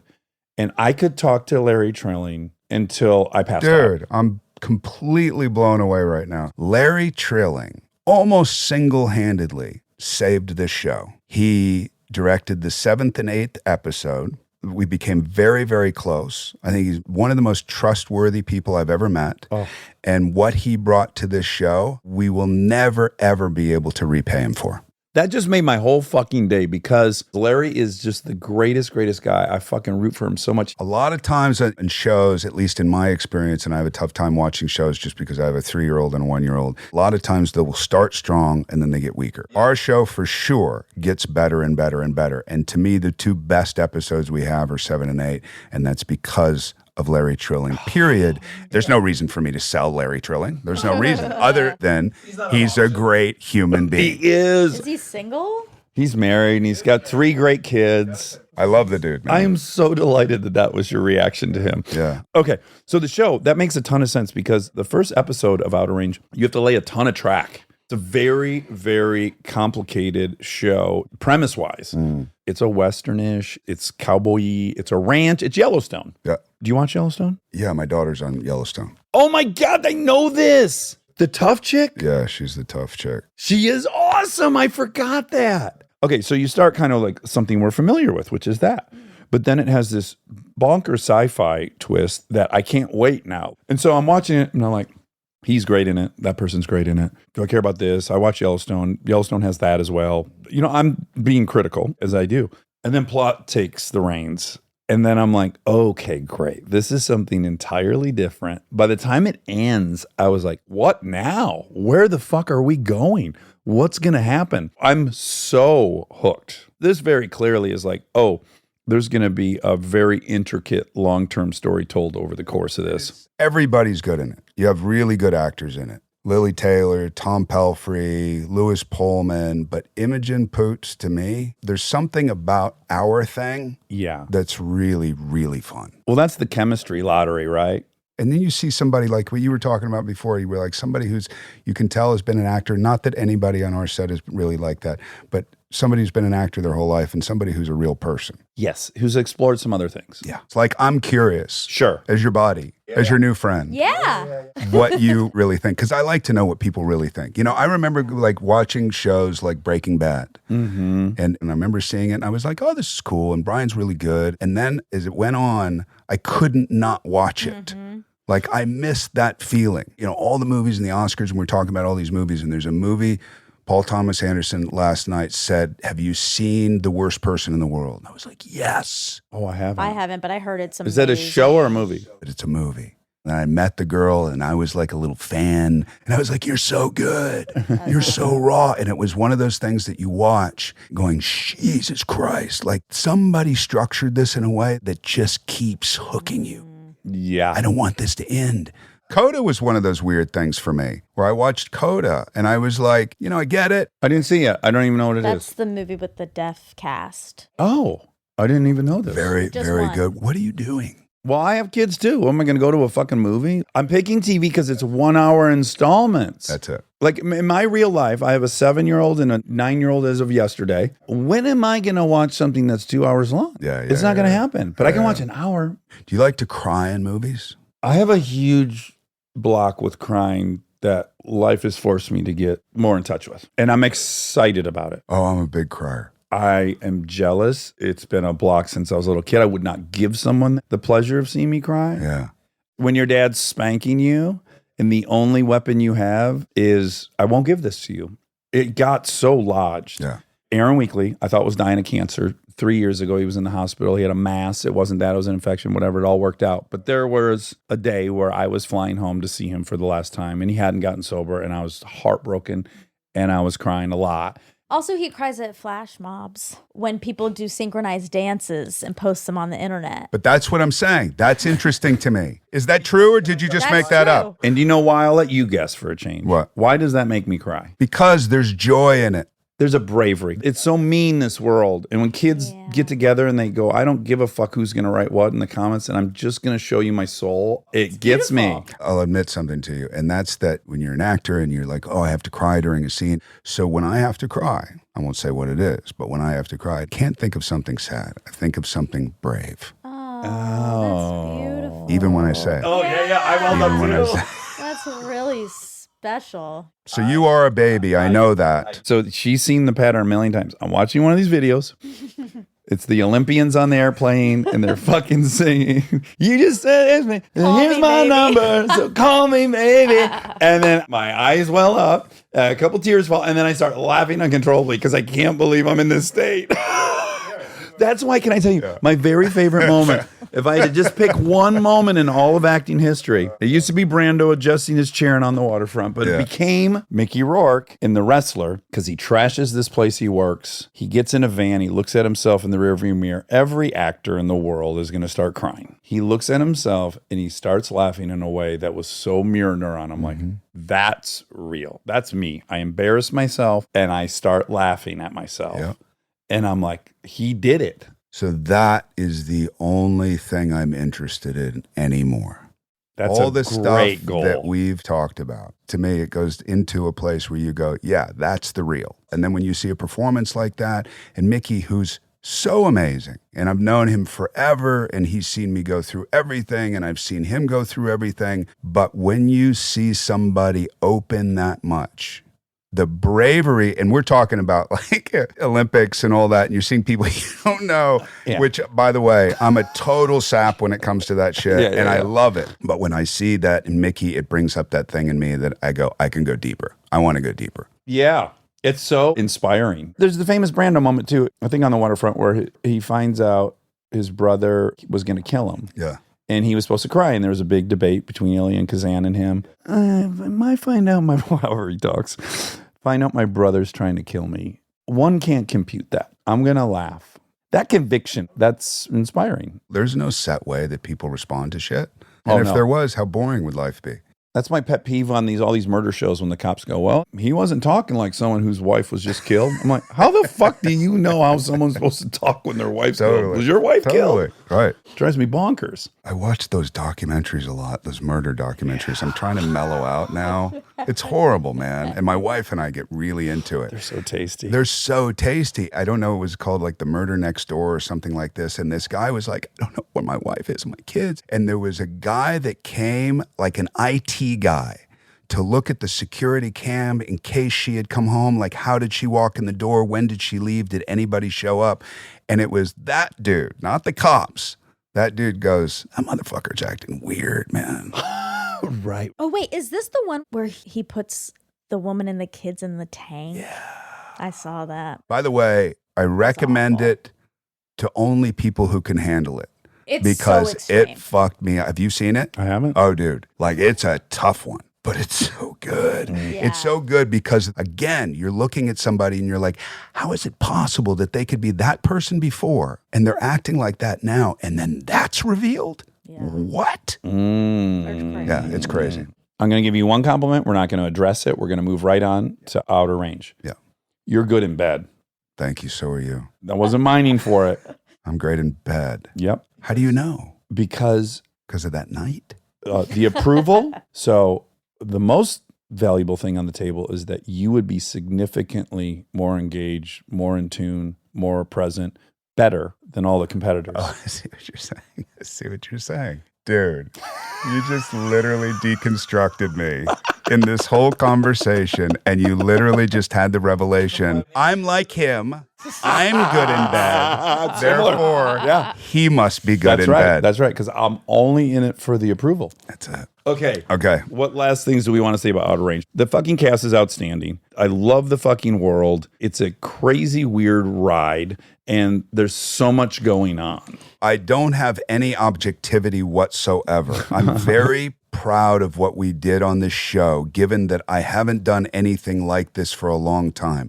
20 years ago, I literally said I would rather not act than do TV. Right. And it was for real. So I started trading full time. And then I traded for almost 4 years. And did well. And I did very well. Yeah. And I had a skill set around that. And then other things happened. And I got very lucky and I got into a medium that I love very much because you're in and out within 6 months. Very addicty. And then this thing came along and there was something, like I said, that was behaviorally interesting. I like the hybrid of things. I was a big Ray Bradbury, Isaac Asimov.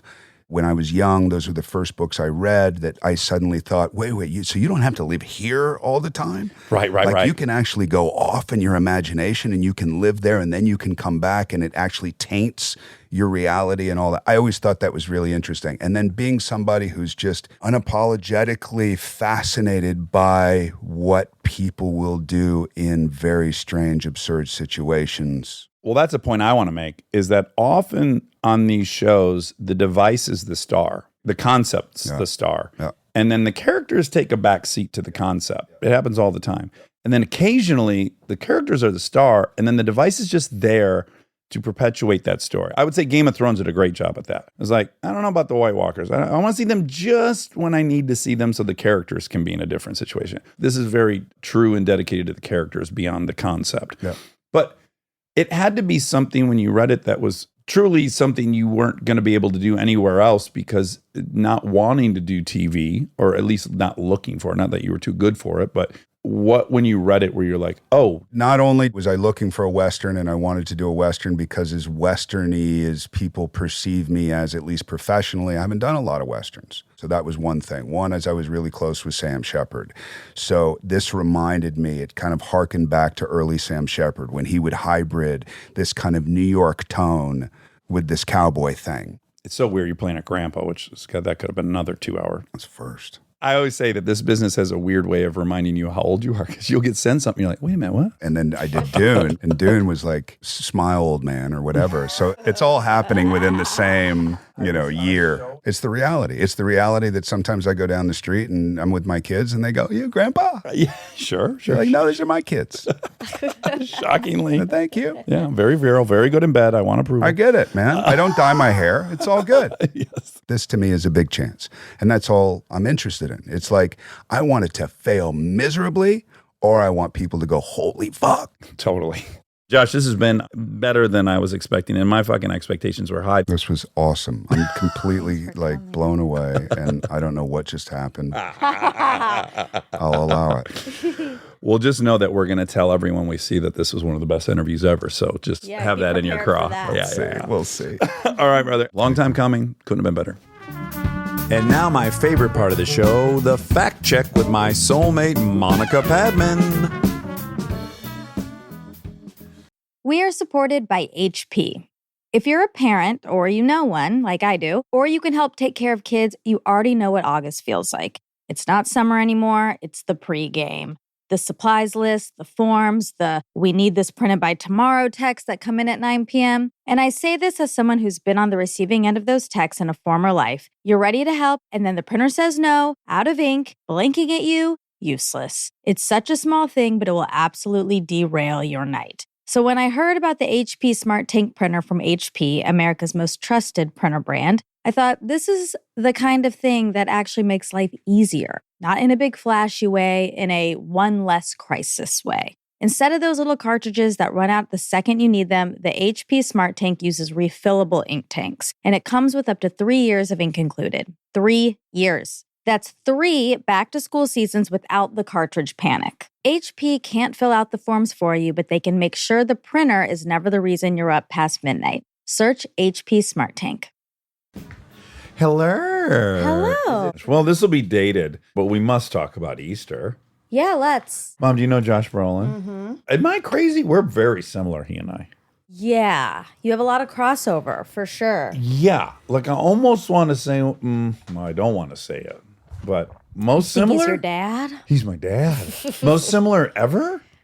No. Bill Gates. Bill Gates sent a very nice letter to our friend David Ferrier. I read it to my mom. So nice. Such a feather in the cap. He deserves it. He does. And who is David Ferrier? You saw him in Portland. He does a conspiracy show with us. Yeah. Our buddy. Yeah. You're just getting up from a nap, right? No, I'm half down for one. I'm tired too. But you're visiting, which is so lovely, Mom. You're here for a week. Mm-hmm. What are your big plans? I'm going to pick up the girls from school today, and I'm really excited about that because Carly said that you get the best scoop when you listen to them talk in the car. Yeah, they're pretty on fire when they first get out. A lot of gossip. Sure, hot goss. I also was telling her, she thinks it's because she's seen a video and a photo, but tell her it does not do it justice. Delta without a front tooth is about Oh as... my God. You can't. It's just, I mean, she still doesn't have it, right? Well, right. And I told her I'm going to surgically remove whatever one grows in Yeah, there. Because yeah. it's just... It's got to be permanent. It's so cute. And she knows how to work it, too. She looks at it and she holds it and she makes her eyes go in and she tilts her head. And she knows you're vibing on her tooth and she lets you have it for a long time. She never gets self-conscious. I know, I love it. Yeah, it's fun. Oh, my God. You're going to like this. I almost texted it to you from Nashville. We were driving in the car. And just randomly, she said, Mommy, I hope this doesn't hurt your feelings, but I think Monica would be a good mom for me, too.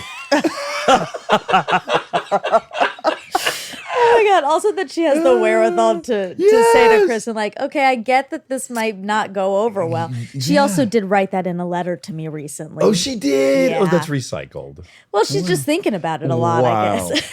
And Kristen, to her, her credit, Yeah. she was like, oh my God, I love that. The more people you would want to have your mom, the happier you are. Your life is. That's right. Yeah. This might be hereditary. Why is that? Your sister Carly wrote your biological father a note when we were in Disney World that time when I did the Luma launch. And she said, I wish you were my real dad. And he folded it up and put it in his wallet and kept it there till he died. Oh, that's so sweet. It might be genetic. It is sweet. Yeah, lots of cross Although, wait, parents. how is it genetic? So let me think this through. We're all family. Carly is part of me. Yeah. You're Delta's part of me. part of me. you and part of Carly. And yes, okay, I'm in. It's all one. I'm in. That comes with bipolar and schizophrenia. Yes, congratulations. If you recall, when I met Kristen, I said, if you're in the market for a deaf, dyslexic alcoholic, you just look no further. So how was your Easter, Monty? My Easter was good. I saw some photos. Yeah, there were some photos. You were in an incredible outfit. Really exciting. Thank you. So I bought some suspenders for the wedding we were involved in a couple weeks ago. Now this is an embarrassing story. Seinfeld-esque? A little. Okay. It paints me in a horrible but realistic Okay. picture. Warts and all? Yeah. So there was a bowling night, then there was the wedding. And I didn't have anything fun to wear to the bowling night, and I had been wanting some suspenders. I was like, that's so fun. Oh, I should get that for bowling. Right. I should splurge. I should get it for the bowling night. So I bought them, and they're from Prada. Oh my gosh! Wow, Prada suspenders,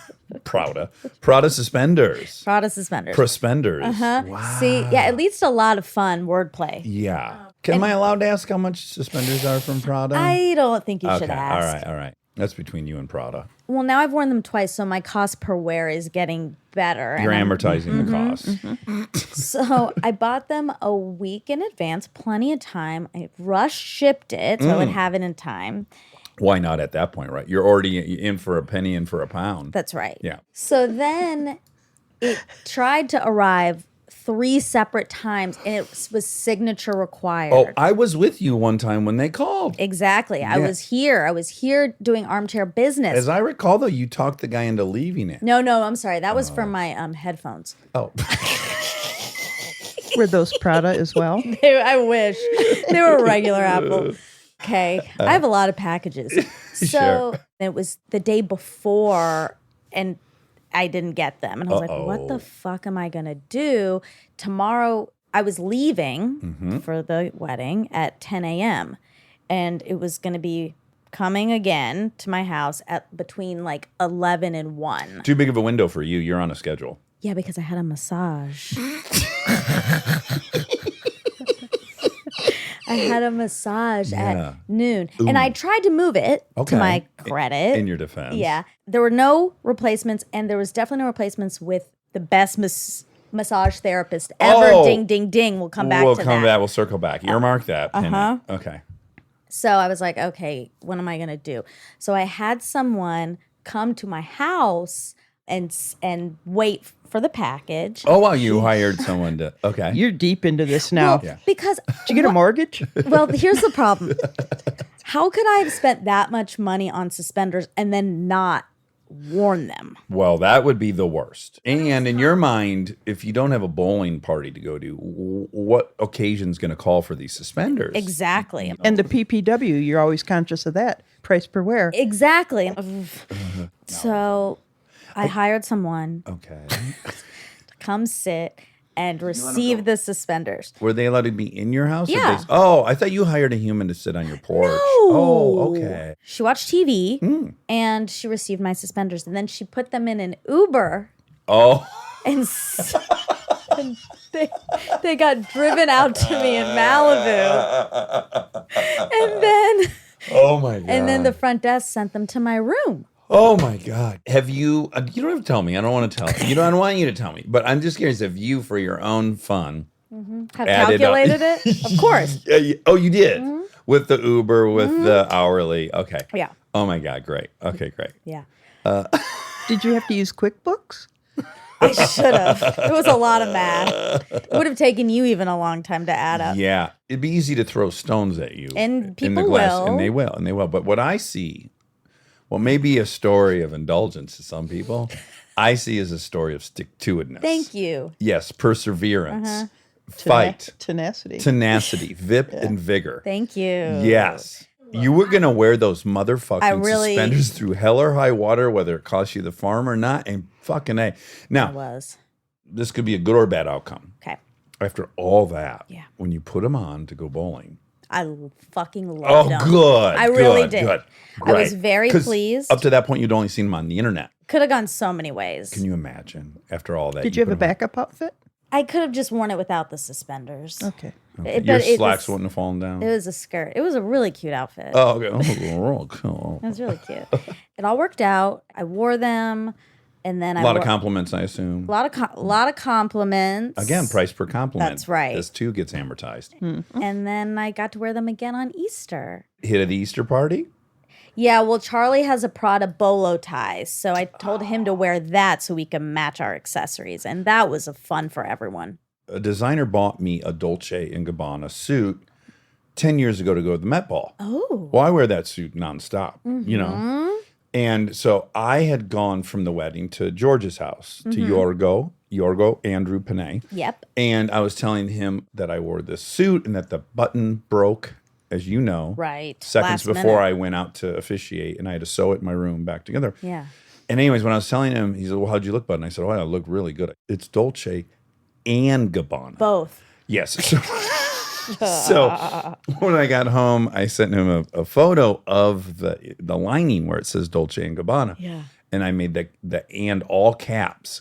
Some people just have Dolce. I know. Or some people just have Gabbana. And this thing is actually Dolce and Gabbana. That's really extravagant. I know. And the Gabbana. Oh my By the way, the more you say Gabbana, the more preposterous it sounds as a designer's name. Yeah. It almost sounds like banana or something. And it sounds like gazebo. Generalized like Brooklyn 90s gangster movie talk. Yeah. Like this fucking Gabbana. He comes in here fucking swearing at my mother. He doesn't want to try my fucking Uncle Stu. I said, you get the fuck out of here. What are you, a fucking Gabbana? Oh my God. Yeah.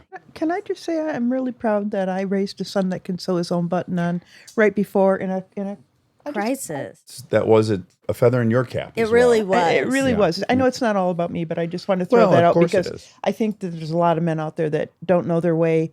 In fact, Barton, as you know, was a real fan of the dental floss instead of thread because he said it held up better. That is a hack. Oh. You know what else would be good? Wow. Okay, so he broke a paradigm. He's a disruptor. Now I'm going to improve on that.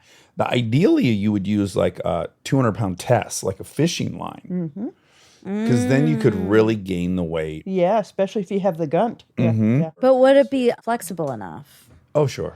Well, it's you can angle those. I don't know big- much about. Okay, this is completely unrelated. How fast do you think a sailfish can swim? A sailfish? Yeah, it's the fastest fish in the ocean. We just learned this with one of those books again. Who would win? These are the greatest books, by the way. 100 miles per hour.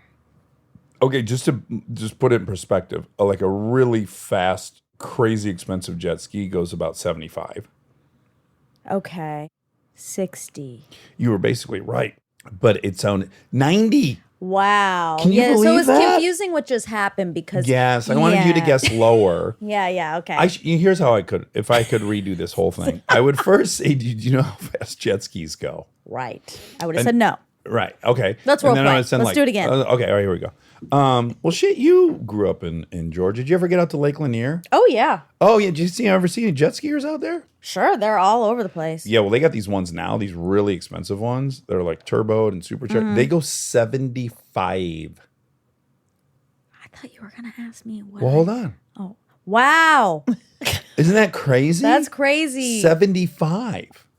That's fast. Hey, speaking of which, how fast do you think a sailfish can swim? A sailfish? Yeah, a fish, a normal animal, not supercharged or turboed. 100 miles per hour. Oh my God. Didn't you just learn that a jet ski would go 75? Okay, well, I was blown away. Do you think that sounds fast, Mom? I think it sounds really fast and makes me think of people I know that have caught one.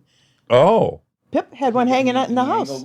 Remember, he had it hanging on the wall. Did he have a sailfish or a marlin? You was a sailfish? It was a sailfish. Okay, they are indistinguishable to me. He caught a 90 mile per hour fish. Yeah, on a jet ski. Wow. While Well, that'd be playing the his only way violin. you could do it. Well, I think what happened, I think when you catch it, you just throw some bait in there. It's not doing 90 at that point. Oh, it it's slows. just kind It of stops for you. nosing around to see what's out But there. if it fights you, It may take off running 90 mile an hour. yeah, that's a lot of thrust. It's a lot of thrust. That's why you need that 400 pound test line on there. How much do they weigh, the sailfish? I'm gonna have to Google this. I think Well, my you- dad's you- was about 6 foot long. Whoa. Whoa. That's and a- I'm 208, so An adult weighs 120 pounds. okay. Oh my God. This is 120. not. Okay, a sailfish is not a normal fish. Oh, it's a big old boy. It's a Right. lean, mean swimming This is machine. a different. And it has the huge needle nose, right? Like a swordfish or a marlin or Gotta look it a up. swordfish. Back to Just pretty a much. double back on that. The South Florida one only weighs between 35 and 40. Oh, so your dad's only weighed 35 to 40. Rob's saying he's trying to take away Well, Pip's No, accolades. I'm just trying to cover my bases when people get mad. Look that at they it. don't weigh Oh that yeah, much. it has a really big sail. That's Look at we that had that sucker. hanging in our family room That's the whole time I was growing cool. up. I do remember that fish well.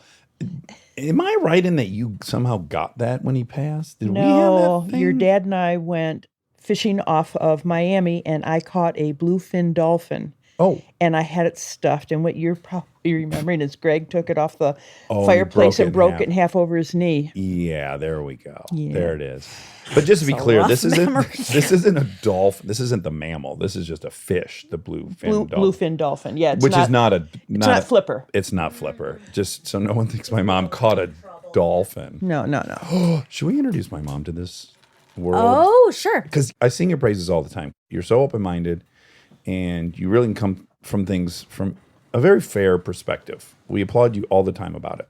Yeah, you can see all angles. And I want your opinion on this. So it's pretty well documented that many people have had sexual encounters with dolphins. Oh, Jesus. Yep. Often, in some cases, it was scientists, because this one female scientist was like, you just gotta basically jerk them off just so you can study them, because they're so rambunctious, and that's all they wanted from. There's another case of a female dolphin that was so in love with the male, right? Well, there's a very famous case where they gave a bunch of scientists gave a bunch Quote. of dolphins LSD, LSD, right. and then like made an aquarium in their house, basically like filled their house with water. Yeah, like 5 feet of water. or Gave them LSD, and then they all got really horny, like the dolphins did, and wanted to have sex with the scientists. But most importantly, when the scientists moved, that dolphin killed itself. Do you remember this? Yeah, it was. They were in love. Yeah. Okay, so I'm gonna fast forward. I'm gonna just bring up to speed. This is a thing. This is why on the show we call it hashtag dolphin asparagus. If you want to talk about any kind of feelings you've ever had for a dolphin, male, female, you just hashtag dolphin asparagus. Okay. Now I have a moral ruling on what is right and what is wrong in this case, and I want to know from your point of view, is there a version that's acceptable and one that's completely off limits? Or is it all off limits? What do we think? You're on the hot seat. Having sex with dolphins? Yep. Correct. She had to just break it down. Yeah. into Is what that we're what you're really asking me? Yeah. Are you asking me? Okay. Yikes.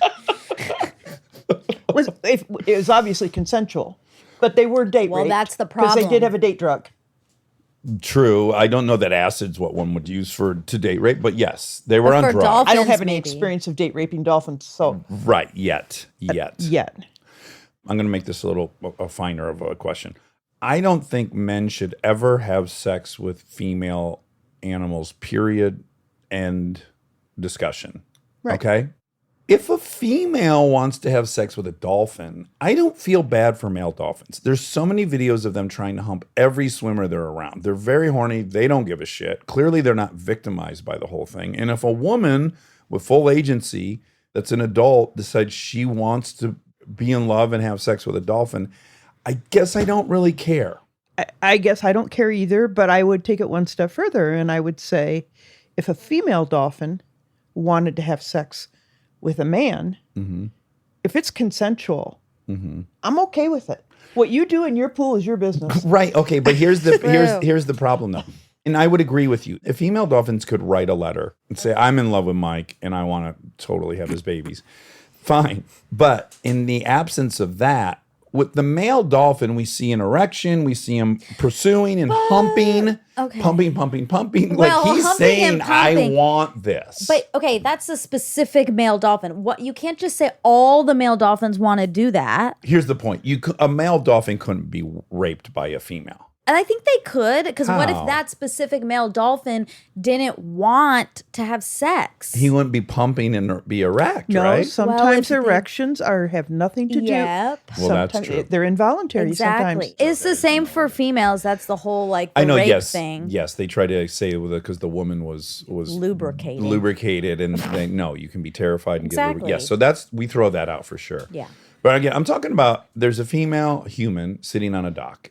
We just watched the video. Yeah, Mom, we did. there's a video that just was around last week. A female human sitting on the dock and the male dolphin. comes out of the water. I mean, again, how much more consent do you want? He leaves his habitat to get on top of her and start pumping. Now, you'll be relieved to know there was no penetration or anything. Thank you. Yeah. She backed up. She didn't and like yes. it, so it wasn't good. When we compare male dolphins' anatomy with the Homo sapien, Anatomy. The male human penis. are they similar? The dolphin's penis, first of all, seems to go up and banana-shaped, kind of, because to compensate for how awkward their bodies are for the mating, right? But it's quite big. Okay. This is a picture of it. Holy cow. Okay. I hate this picture. Yeah, it's a very disturbing That's penis. scary. It looks like a tail. Sharks have more than one. They do? Yeah, Sadie and I took my granddaughter to sleep underneath sharks at the Oregon Coast Aquarium, and we spent the night, and they would keep going over us. And Sadie told me, "Grandma, watch! They have more than one penis." Oh my gosh. So a dolphin's penis is about the size of a human hand. Oh, well, a man's penis is about the size of a human hand. And it looks like a terrifying slab of raw meat. To me, I guess what I'm saying is just, it's very obvious that the male dolphin wants to do it. I would be a little more nervous about trying to determine whether the female dolphin wanted the guy. Yeah. I just don't think we can place like human behavior on top of dolphins. Although they are really, really intelligent. Smart. I know they are. Yeah. Yeah. But to me, anything is okay if it's consensual. Well, hold on, no, because I think you'd walk that back if we think about that a lot of people don't have agency to consent. Young people, mentally handicapped people. Animals. We can't Like say, dolphins. Yeah. Yeah, we can't say a sheep, consents. Okay, moving on. All right. We covered that. Again. We covered that. Okay, so my Easter was great. I wore my suspenders. I got another wear out of them, and we had a great time. Great. How was yours? Ours was fantastic because it was very outside of our routine because we were in the South visiting Hayes and Houston and their two little children. And we went to Hayes's parents' house and they hosted this incredible Easter. So there was an Easter egg hunt in the front yard for all the children. There was about 10 of them there. Yeah.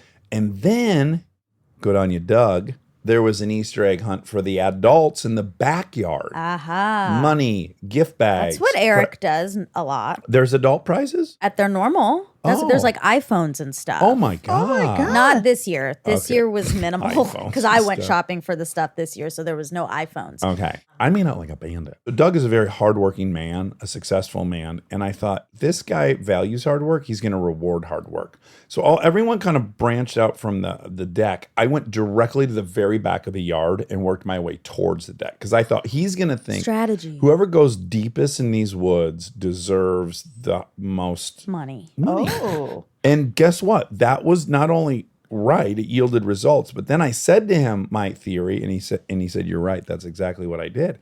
So I walked away with $86 in cash money and a $50 gift certificate to a popcorn website that has the most delicious popcorn in the world. Cool. So, and then you're gonna guess this. I know you're gonna guess it because I guessed it from the fucking second we walked in the backyard.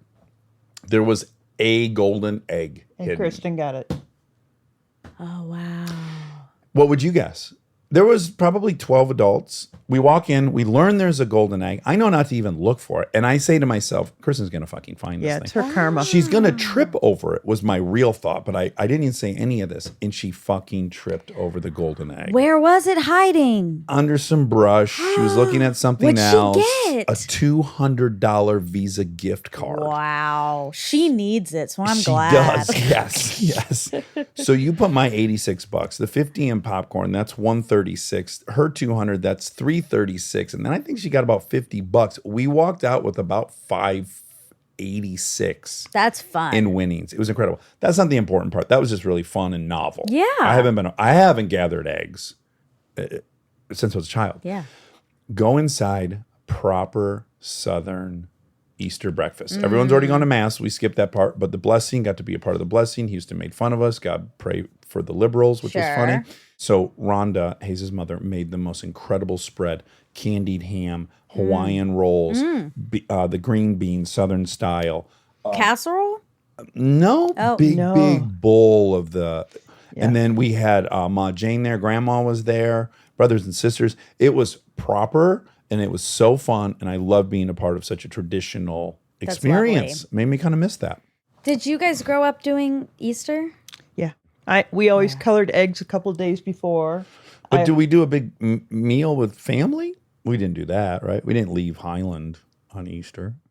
No, I don't think we did. Our family But you shit was decorated and Thanksgiving. Yes, we Yeah. did eggs and stuff for sure. That's And, fun. and Mother made a beautiful basket every year with lots That's of yummy nice. Yeah, I didn't buy candies. store-bought baskets. I don't like them. You wove your own basket? No. I buy individual pieces and get an empty basket, and then you fill it, and that way you can personalize it a little bit. nice. And you got basically a toy generally in it. So I would get like a Hot Wheel car in my Easter basket as a little add-on. I never had that, just like stocking. My parents don't like That kind- effort. yeah. But when I became a grandma, then I went crazy we had the big dinner, and we had the Easter egg hunt in the backyard. We lived in Bloomfield Hills then, and the first time I did it, I bought Cabbage Patch dolls for each of the girls and my niece Caitlin, and they had this great hunt. Everybody got a doll, and they left, and I looked at my husband and I said, I think it was a successful day. 2 minutes later, David called me screaming into the phone, don't you ever buy my kids a doll again unless you buy them exactly the same. They're fighting in the car. Oh my God. Oh my God. Okay, that's amazing because that's a ding, ding, ding for a fact. Okay, great. Let's get into some facts. Okay, we talked about Cabbage Patch dolls for a second in this episode because he was a part of like A the surf Cedo gang. rats. Yeah.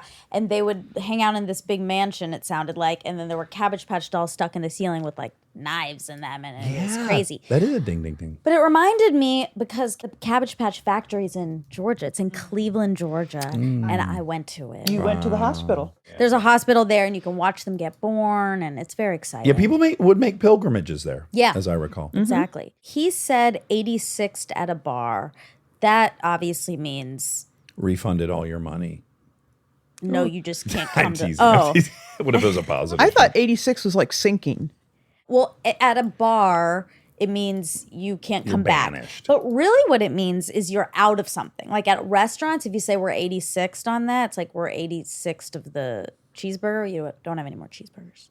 But it also means you can't come back. Yeah. I pulled up bar lingo, but we don't have time for that. Hit us with one of your favorite bar lingos. Maybe this could be a test too. Favorite? What is a wet martini? Okay. I think it means that it has more vermouth in it. Good job. That's exactly right. More vermouth than normal. Good job. And you know there's two kinds of vermouth. One is dry and one is sweet. The sweet is for Manhattans and the dry is for martinis.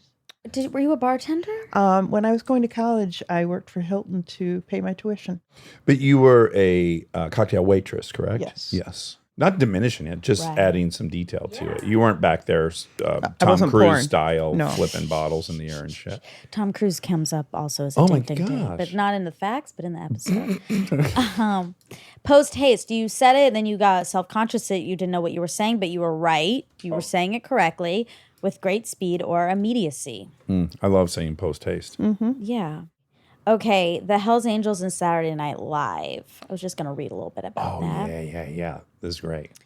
When a comedy skit on Saturday Night Live used the, quote, colors of the Hells Angels, members of that gang angrily decided to visit the Saturday Night Live studios. The only warning anybody on the 17th floor had that the Hells Angels were coming was a frantic phone call from the security desk downstairs. The Angels just stormed through, the guards said. They were angry and they were looking for Saturday night. With post haste. Ding, ding, ding. It was a sleepy morning a few days after the Emmy ceremonies, and the offices were almost deserted. Some comedy writers, secretary, and a production assistant or two were the only ones there. None of them had time to react before two angels came striding through the door and stood looming over Kathy Minkowski's desk. That's a writer. Security was correct. They were obviously unhappy. The angel who did the talking was named Big Vinny. Oh, You I know know him? Big Vinny. You do? Yeah, when in doubt, knock him out. Sergeant at Arms of the Manhattan chapter, I think. Oh my God. Yeah. Vinny stood several inches over 6 feet and weighed at least 300 pounds. He wore black jeans, boots, a gold earring, a fur hat, and a snakeskin vest. That's a lot of style, His man. huge chest and arms were covered with a swastika and skull tattoos. Okay, let's try to. Well, it's not our fault Big Vinny No, I has know. a It's just such a swastika. fun story until we heard there was a swastika Well, involved. Yeah. it's also on brand. I think some Prada suspenders would really completed this out. Could have I agree. softened that terrible I hate agree. symbol. Yeah. Neil Levy could smell him from several feet away. Anecdotal. Well, the whole thing is anecdotal. I'm teasing. Okay. The only details people remember of as the other angel was that he was nearly as big as Vinny and that he carried a large hunting knife in his belt. Vinny was yelling that he wanted to see whoever was in charge of the operation, that the show had used the angels' colors and the angels didn't like it. They were going to get their fucking colors back or somebody was going to get fucking hurt. Yikes. Kathy Minkowski cowered, her knees literally knocking together beneath her desk. She finally figured out what Vinny was ranting about. There had been a sketch on the show the previous Saturday in which a gang of Hell's Angels rampaged through a suburban house singing Johnny Angel. They'd been wearing the Angels' winged skull insignia, their colors on their backs. The Angels, Kathy gathered, considered this bad for their image, and they considered the unauthorized use of their colors a violation of some secret Angels code. Okay, so this is a big thing with the Angels. Couple of things about their colors. You absolutely cannot wear that. What are the colors? The colors are their wings, where it says Hell's Angels, and they've got wings that are now trademarked. Okay, yeah. And you can buy Hell's Angels merch, but it's called like Big Red whatever, and you won't get the exact wings that, because when you earn your patch with the Angels, you've been a probie for a year and a half. Everyone in the club voted, has to be unanimous. Wow. To allow you into the club. So if you have those on your back, you're a Hell's Angel. So no one's allowed to have it on the back. This is punishable by God knows what. Oh. Secondly, if you want to fight a Hell's Angel, you have to ask that Hell's Angels member to take the jacket off. Because if you touch those, you're picking a fight with the entire club. Oh, my. But if you can get them to take their jacket off, you have the shot of having a one-on-one fight with them. Now, what happened in response to this, which is even crazier, is I think Belushi hung out with the Outlaws, which is the Hells Angels' major rival group. Equal in size, brutality, criminality. So then Outlaws started joining Belushi when he'd go up and down the elevator and go to work. Isn't that wild? And the Hells Angels didn't like that. Well, they hate the Outlaws. Yeah, they're kind of Tom and Jerry. How did you learn all that? I've read 3 books about the Hells Angels. Oh, wow. But you've heard me say when in doubt, knock them out. I got that from Big Vinny, the Sergeant Arms. Again, now Are you going to get in trouble? Well, what I'm bummed about is that he has a swastika tattoo. Yeah. I'm like quoting a guy who's got a fucking swastika tattoo. Now you know. Now you know. Okay. So that is that. Okay. I will say he talks about a book that seemed really interesting. He said it was called The Many Faces of Zach. Yes. I can't find this book. There's no such book. There obviously is. He probably is just saying it a little wrong. Or maybe I just misheard it. I Is don't there know. 1,000 faces of Zach? I Googled it when he said it and couldn't find it. Okay. either. Oh, wow. Okay. Okay, so it went through a few different filters and still. 1,000 Faces of Dunja. Oh, that's what he meant. Doesn't seem like it. That's a Chinese fantasy film. Oh. Okay, that's all for facts, but we should talk about Yes. our new Show. endeavor. Yes. Armchair Anonymous. We did Armchair Stories where we talked about massage therapy. Yes. It was a big hit. It was super fun for us. I think people really enjoyed it. Yeah, and even, I got to be honest, even if they hadn't, I want to keep going because I love talking Exactly. to, yeah. It was so much fun talking Yes. to armchairs. So we're going to make this a regular thing. Yep. We're going to call it Armchair Anonymous. We're going to drop them Fridays. Yes, we're going to, and so, but the way that we're going to get all of these stories out there and get it really up and running, instead of announcing the topic every single Monday or Thursday, we are encouraging everyone to go to the website, armchairexpertpod.com. There you will see Armchair Anonymous, and there's going to be some headings, cues. 4 prompts. You can click and tell your story. And those 4 questions will be each week's fun conversation. And we might dance around between topics. We might mash up like the most embarrassing shit your pants story, a weird date experience, a otherworldly sexual encounter. Of course, I'm going to all the simplest places, but there'll be deeper ones, and you'll think of great ones right. as well. Mine are always going to be about dolphins. Have you ever hooked up with a dolphin? Sure, If yeah. so, We you have sure he wanted it? We have some fun ones up right now. Oh, tell me what's up right now? Okay, our first 4. How fast does a jet ski go? That better be one of them. How fast do you think a sailfish flies? Wait, hold on. Trivia questions. We have a new thing called Armchair Trivia. Oh my God, that could be fun. What do you think's faster, a jet ski or a sailfish? And you can't use the internet other than when you're on the website, and then you got to promptly shut it. Okay. Okay, the first 4 that will be up that you can choose from are, tell us about if you're in love with someone you aren't supposed to be in love with. Oh, yes. Okay. Yes. Number 2, what's the craziest thing that's happened to you while on an airplane? Oh, wonderful. That's from Charlie Curtis. These 3 are Charlie's. Because he loved this. He loved it, and he texted me, and he was right. And I want to give his description of this. He said, this is the greatest show of all time because it's basically what I want to do when I meet people, which is like, forget everything you're about to tell me. Tell me the most interesting thing that's ever happened to you. And I was like, you're right. Yes.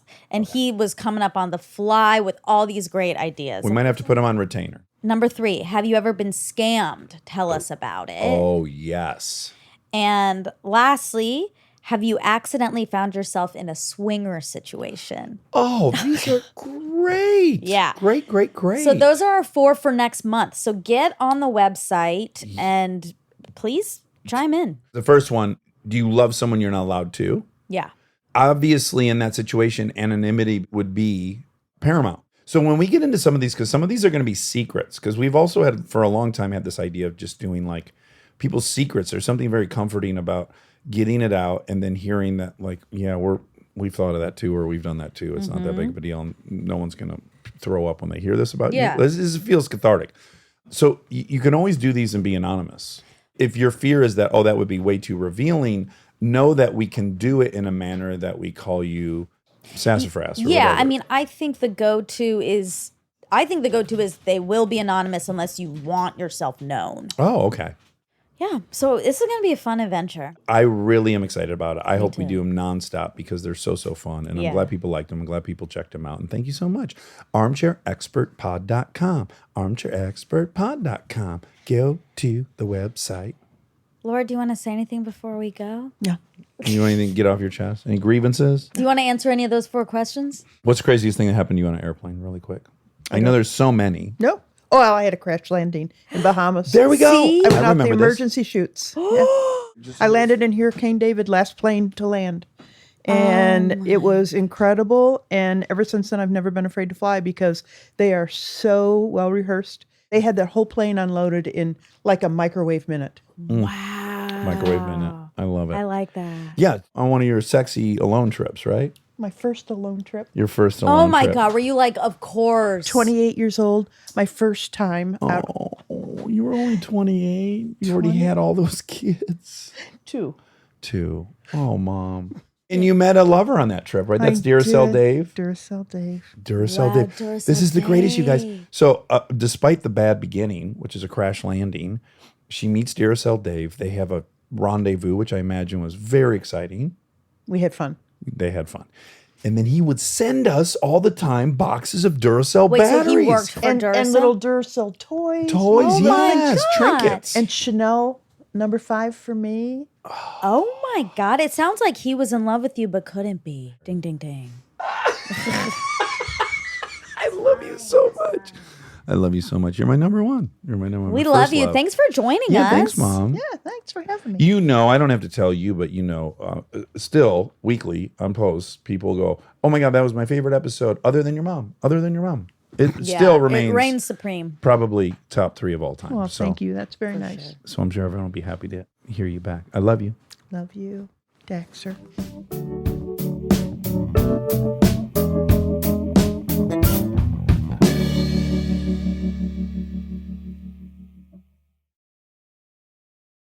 We are supported by Allstate.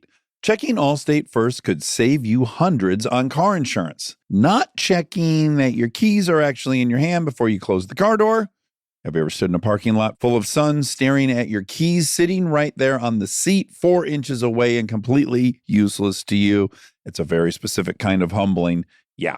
Checking first is a good idea. So check Allstate first for an auto quote. It could save you hundreds.